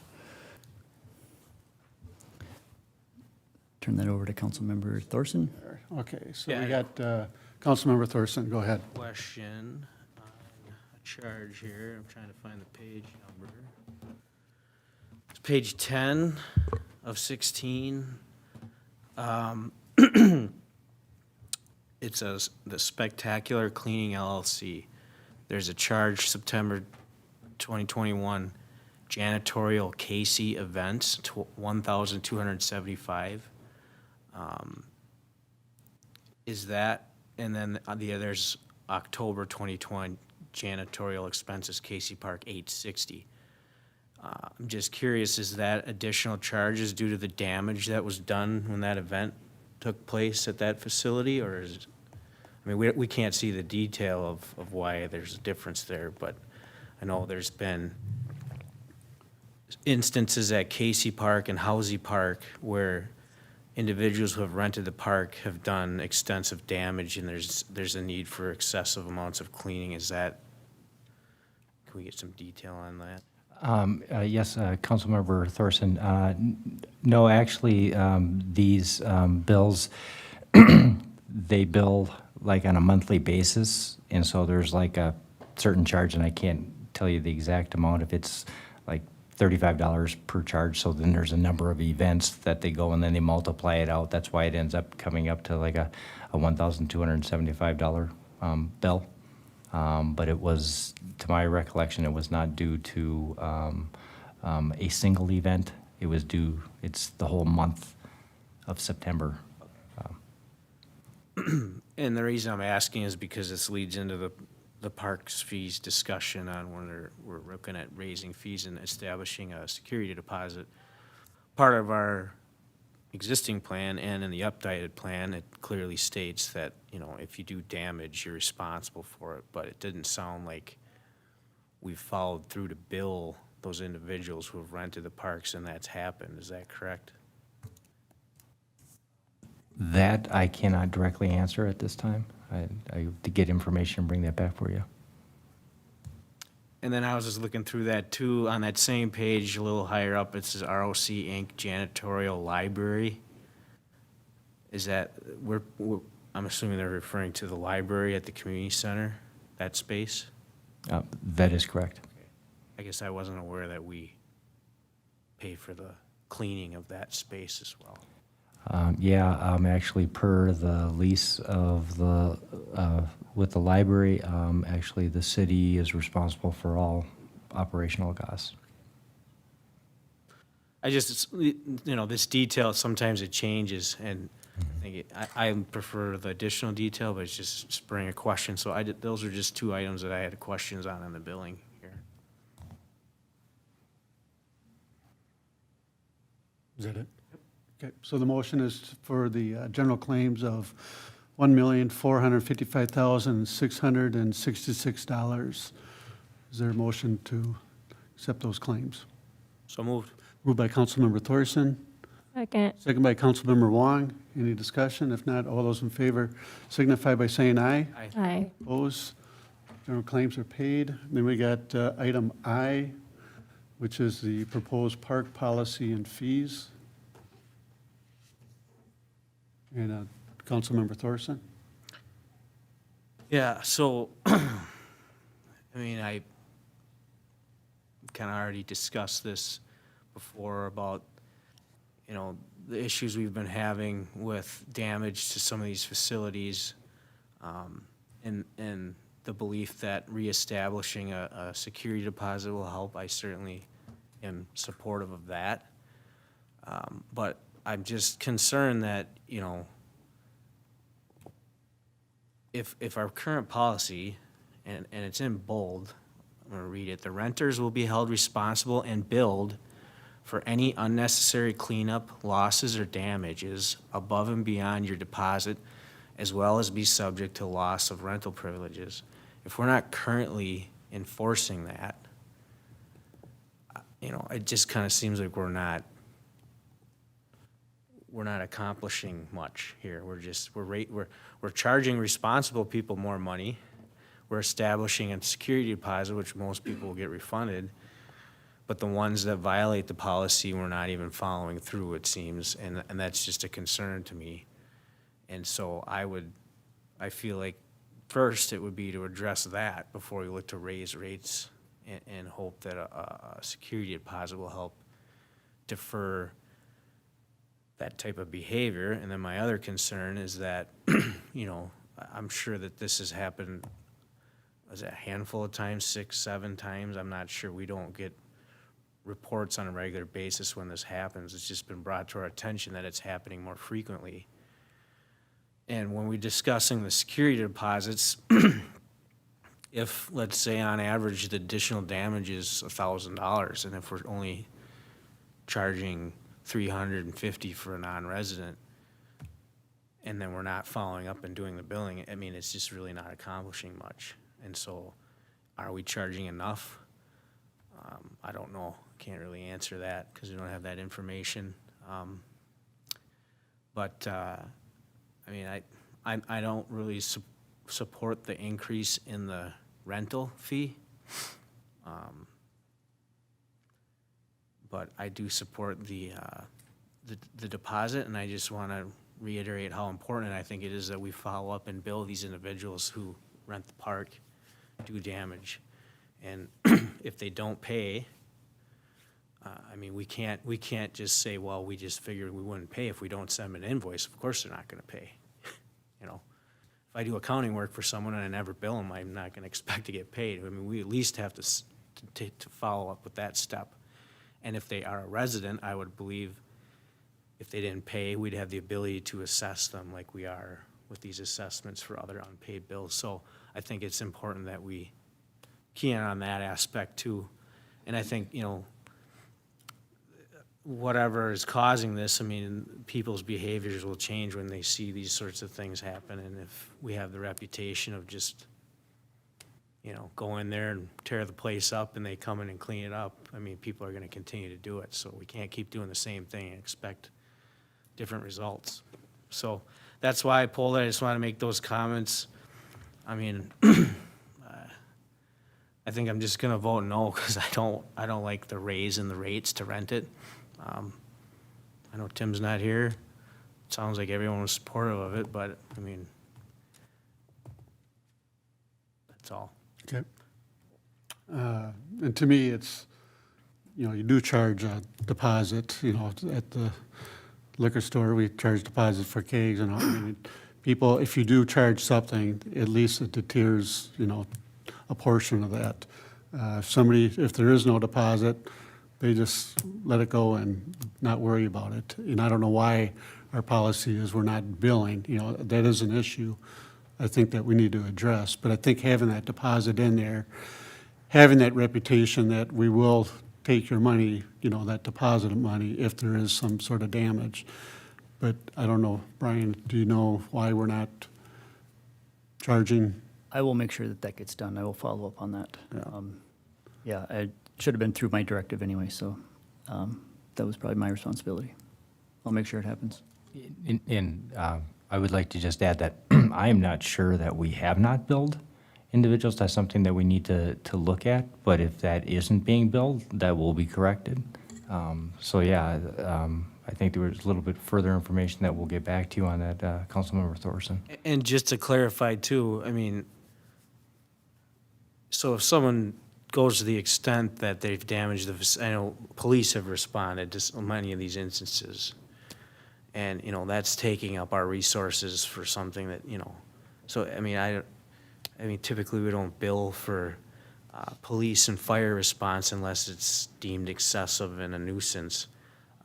But, you know, this kind of stuff plays into that as well. And, you know, I think maybe that might be part of the reason is because we've never done it before, and it's kind of like, well, who's responsible? You know, Public Works went down there and did it. Maybe they just put it to Parks time, and there's no actual follow-up from finance to say, oh, by the way, you were supposed to give us how many guys were there, how much time you were there, what equipment you use. I mean, I don't. Sometimes it sounds like some of this stuff was to the extent where they're dispatching like the street sweeper and having to sweep the whole entire lot. I mean, we've got a bill schedule for that. It's not cheap. But, you know, it's just kind of mind-boggling that someone could rent a facility and cause $2,000-3,000 worth of public works time and you know, there's just no follow-up on that. I mean, that's got to change. Right, and Councilmember Thorson, I absolutely agree with you. I do want to make a little bit of a clarification. If something is given to the finance department to invoice, it gets invoiced. So it's really, we need to have more of a discussion on the communication and the protocol in which we're getting that information to be able to bill somebody. So that's something that we can work on. And again, I'm not dismissing the fact that we may have already been billing these. So that's, you know, I'd like to get all of the information and then be able to have a more constructive discussion on this. I have asked that question before, and I thought we were told that we hadn't been doing it. But if we have been, then that's, Yeah, I mean, but I think, what I'm just saying is I think the problem is that because we haven't done it before, and because this has been an issue, I mean, who takes the reservation at the parks? Is it the community development? Or is it, okay, so they take the reservation, police respond to report the incident, Public Works goes down to clean it, and then finance is responsible for invoicing it. So there needs to be communication between that, and on top of everything else we have going on, and on top of the fact that, yeah, we're stretched with help. So it's not meant to be criticism of the finance or criticism of anyone, it's just, I want to point that out, that, you know, we need to follow up on that. I think our Public Works person wants to talk. No, I just think that we need to, we'll probably have to all get together, come up with something, because we're down there once a week fixing something. The police are down there probably once a week, because the people aren't leaving on time. You know, so looking at what our policy is, what their damage deposit includes. If the police gotta come down there at 11:30, and they're supposed to be out of there at 11, in my opinion, they shouldn't get their damage deposit back, because we're having to send them down there. So, you know, between the police, between Public Works, with, you know, going down there at, you know, 1 o'clock in the morning and shutting the water off because the sink was ripped off the wall, or the soap dispensers got ripped off the wall, or, you know, whatever it might be. I think we need to get together, come up with a process, so, hey, when we go down there, we bill our time, maybe we put something, we bill our time as this, or, and if the police are having to go down there to remove the people, I mean, that should be billed.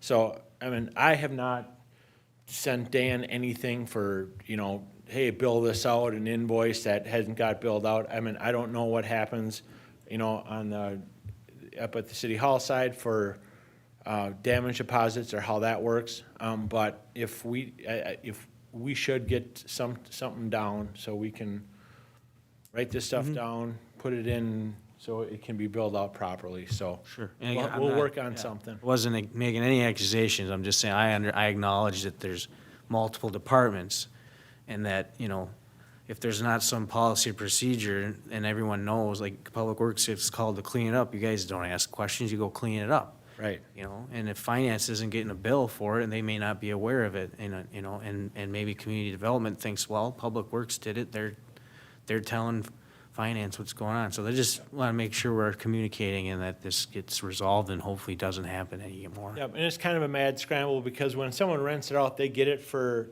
starting at 7 o'clock the next morning. So if they're not out of there at 11, they don't get out of there till 1 o'clock in the morning. They have to clean it up. You know, normally the cleaning people are sending me texts and pictures at 1 o'clock, 2 o'clock in the morning. Hey, there's water running out the door.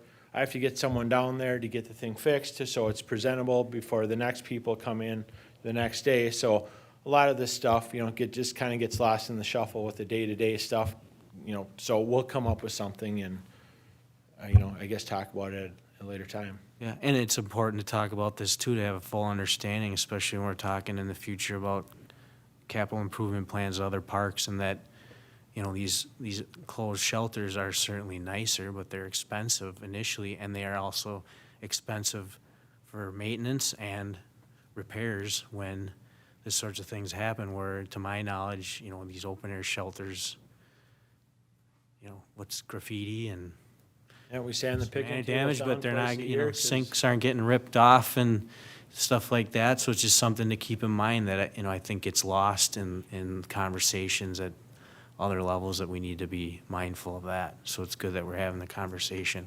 Yep. Okay, thank you, Ron. Appreciate it.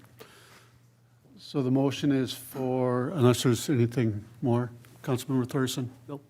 Motion is to approve the proposed revised park policy and fee schedule. Is there a motion? So moved, Your Honor. Moved by Councilmember Peterson, Second. seconded by Councilmember Wong. Any other discussion? If not, all those in favor signify by saying aye. Aye. Oppose? Hey, Motion carries. And we have one more item, and I believe that's item J. And that is the ordinance amending the North St. Paul City Code concerning mayor and council salaries. And Councilmember Thorson. Yeah, just real quick comment on this. I mean, I've made it clear in prior statements that I'm opposed to the council pay. I'm obviously supportive of me not accepting pay. So the way this is laid out, it's kind of difficult for me to vote yay or nay. And likewise, if there was a council member who felt opposite. But obviously, you know, it sounds like prior discussion, the majority of the council is supportive of this. So I just wanted to pull it to make that comment and to vote on it. Okay, appreciate that. So the motion is for the approval of amending Title III, Chapter 30 of the North St. Paul City Code concerning mayor and council salaries. So moved. Moved by Councilmember Wong, Second, Your Honor. second by Councilmember Peterson. Any other discussion? If not, all those in favor signify by saying aye. Aye. Opposed, motion carries.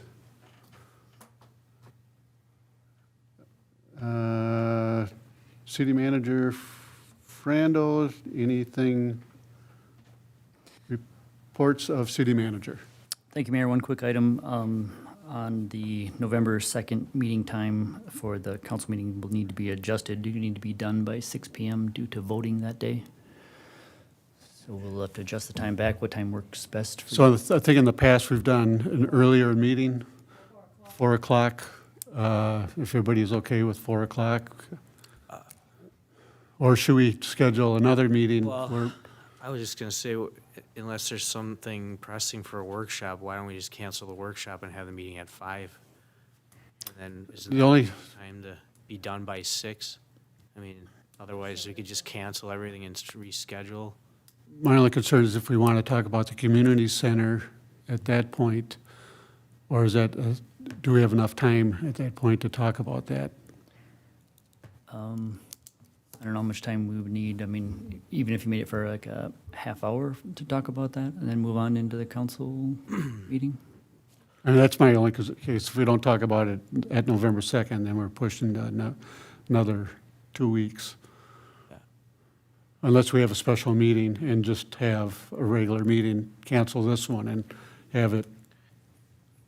I personally would support that, just because, I mean, pushing meetings out into the day is difficult for people, well, for me anyway, and then, but I can make it work if it works for everyone else, but I mean, I think if we could just reschedule it for another day at the normal times, I think that would be ideal, whether it be Monday or the following Wednesday. I don't know if that was overlapping some commission meetings or anything like that, but I'd hate to put a time restraint on any important topics. I guess I don't know what agenda items would have been scheduled. I mean, we get them on Friday before, so I don't know what's on the docket for that stuff. So we could do, that Monday or the 3rd. The 3rd is the Arts and Culture Commission meeting.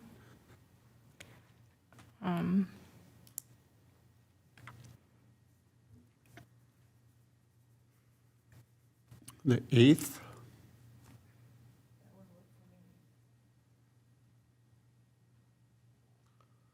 Yeah, if we move it to 4:30 on Tuesday too, we could run into the same issues. I mean, the conversation could just get halted at We could always, 6, and then we're right, gonna we have can to always, schedule another meeting again.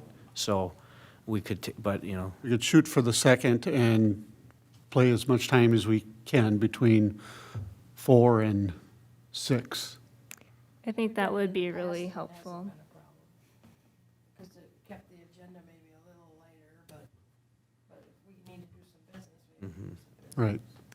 Councilmember Wong? Yeah, I think that would be valuable, considering we're in discussions about the community center, that we get that as on the table as soon as possible for discussion. At least start the discussion. Yeah.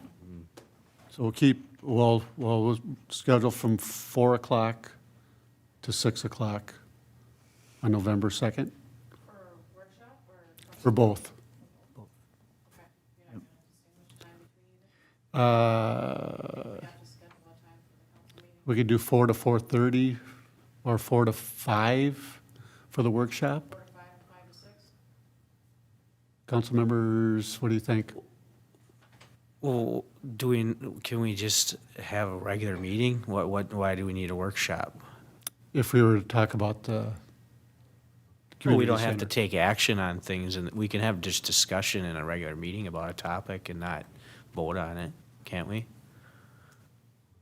Mayor, members of council, that is correct. You could simply place it on the agenda for a discussion item and schedule the entire time as a meeting, so that way you're not restricting your time between the two. Thank you. We could do that. So no workshop, just council meeting from 4 to 6. Yep. It can't go past 6. And if we can't finish your conversation, we'll just Table it. table it and then schedule something that works for me. Okay. That works. Thank you, Mayor, that's all I have. So you got, okay. Reports of council, commission, and committees. Councilmember Wong. Sure. So the joint EDA and Planning Commission meeting is this October 21st, so this Thursday, here in the chambers at 6:30. I think there's probably some energy, at least from the Planning Commission, on discussing some transportation and what that might look like, and how that might benefit economic development. On October 25th, we'll have our task force meeting, in which representatives from Planning Commission, from the EDA, we'll discuss the redevelopment plan down there. And then also, I think both myself and Councilmember Thorson will be there. As for the November 4th meeting for Planning Commission, we're still discussing sign ordinance, so that's just kind of wrapping up there. I think there is some direction in what that might look like, and we had a lot of discussion around, the complexity of it and its format and how confusing it is. So the cleaner it may be, the more accessible it will be, the more compliance we might see with our residents. And then, so that next meeting is on the 4th of November. And then the Arts and Culture Commission had a meeting actually at 6:30. They're continuing on with kind of building that foundation. Obviously, you had the opportunity to meet them today, so. And then, obviously, the community center is a hot topic, so we will be discussing that further. As you know, we have received an offer from the current tenant, and then we're also discussing potential, what that lease may look like or what that offer may look like. And that's all I have. Thank you. Councilmember Peterson. Yeah, the Business Association had their meeting last week, and Quick Trip is coming, they're opening on the 21st, Thursday. He wasn't the general guy, the CEO, but he talked about, I was very excited about Quick Trip. I learned a lot of things about Quick Trip. I didn't know it went on a little long, but it was informative, and the CEO will be there there on Thursday. So looking forward for that company to do well. It'll be a good partnership. That's all I have, Your Honor. And that red ribbon is October 28th. At 11 a.m.? Yep. Yeah. Yep. If council can be there, that'd be great. General business, well, actually, I got one on EDA. We had a meeting with the Port Authority, and kind of interesting to hear in regards to what they can offer cities. So we're going to kind of inquire in regards to using them as possibly a consultant in some of our EDA doings. Just preliminary right now, nothing real specific, but it was a very good meeting with the Port Authority. And that's it. General business, Councilmember Wong. Nothing, I think. Thank you. General business, Councilmember Peterson. Yeah, I want to talk about the ribbon cutting with the Rotary Park. That was, we all went. It was a nice event. It was beautiful weather. And I really love the partnership between the Rotarians and the city of North St. Paul. That couldn't have happened without them and without us. So it was good. It was something that was in the making for many years, and now they have the restroom, and it's very well utilized on the Gateway Trail. So kudos again to the Rotary Club, and it was very, A lot of people. there was a lot of people there, yeah. So, and the prayer breakfast, I will be going to that. I always go to that. The annual Oakdale Lake Elmo area prayer breakfast will be on November 10th, and our prominent mayor will say some greetings with all the other mayors from the different areas. So it's always a good time. So if you're a veteran, can you go for free or? Free, yeah, Free, veterans yes. are free. Yes, so that's at 7 a.m. to 9 a.m. over at the old Prom Center, which is now Inwood Oaks. And it's a very meaningful day. It's a good way to remember our veterans. So, thank you. I don't know if you remember the old Rotary Park.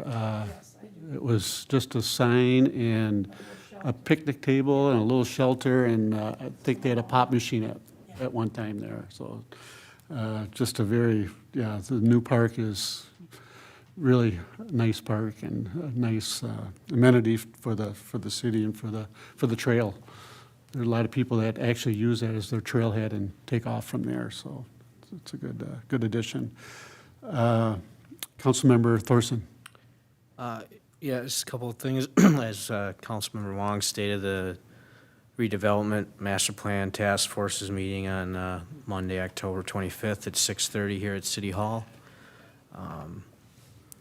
And then they haven't received as much fanfare and attention, and they're not a big, huge project, but the new restaurant, Brothers Bistro, opened up at the old Subway location. I had a chance to patronize them last week or 2 weeks ago now, and it was great food, so go check it out.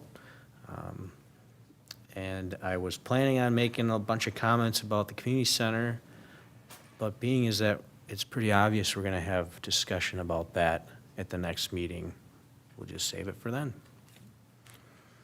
And I've got the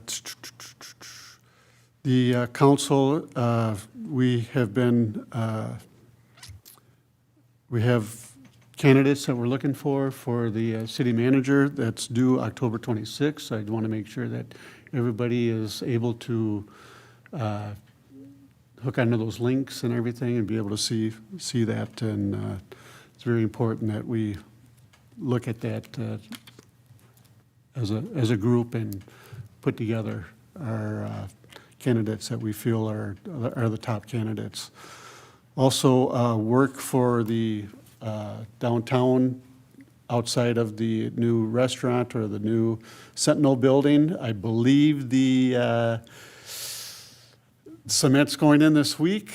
I believe the barrier should be out probably towards the end of the week, so. Barriers are out now, and depending on what we get for rain tomorrow, they're hopefully going to start on Wednesday, Yeah. or Thursday, excuse me. It'd be nice when all that is down and that street is wide open. Other than that, I think that's all I have. The quick trip, ribbon cutting, Councilmember Peterson mentioned that. Be nice to if everybody went down there for that. You know, as you said, at the Business Association, we heard from the team that's opening that up, and it's a pretty different business model. You know, it's a business model that the employees are well engaged. They get 40% profit sharing, which is kind of unheard of for a business like that. So they really are employee base. They get a lot of happy employees that work for that company. So it's going to be exciting to see that open. And that, I don't have anything else at this time. Motion to adjourn. So moved. Moved by Councilmember Thorson, Second? second by Councilmember Peterson. Any other discussion? Not all those in favor signify by saying aye. Aye. Opposed? Meeting adjourned.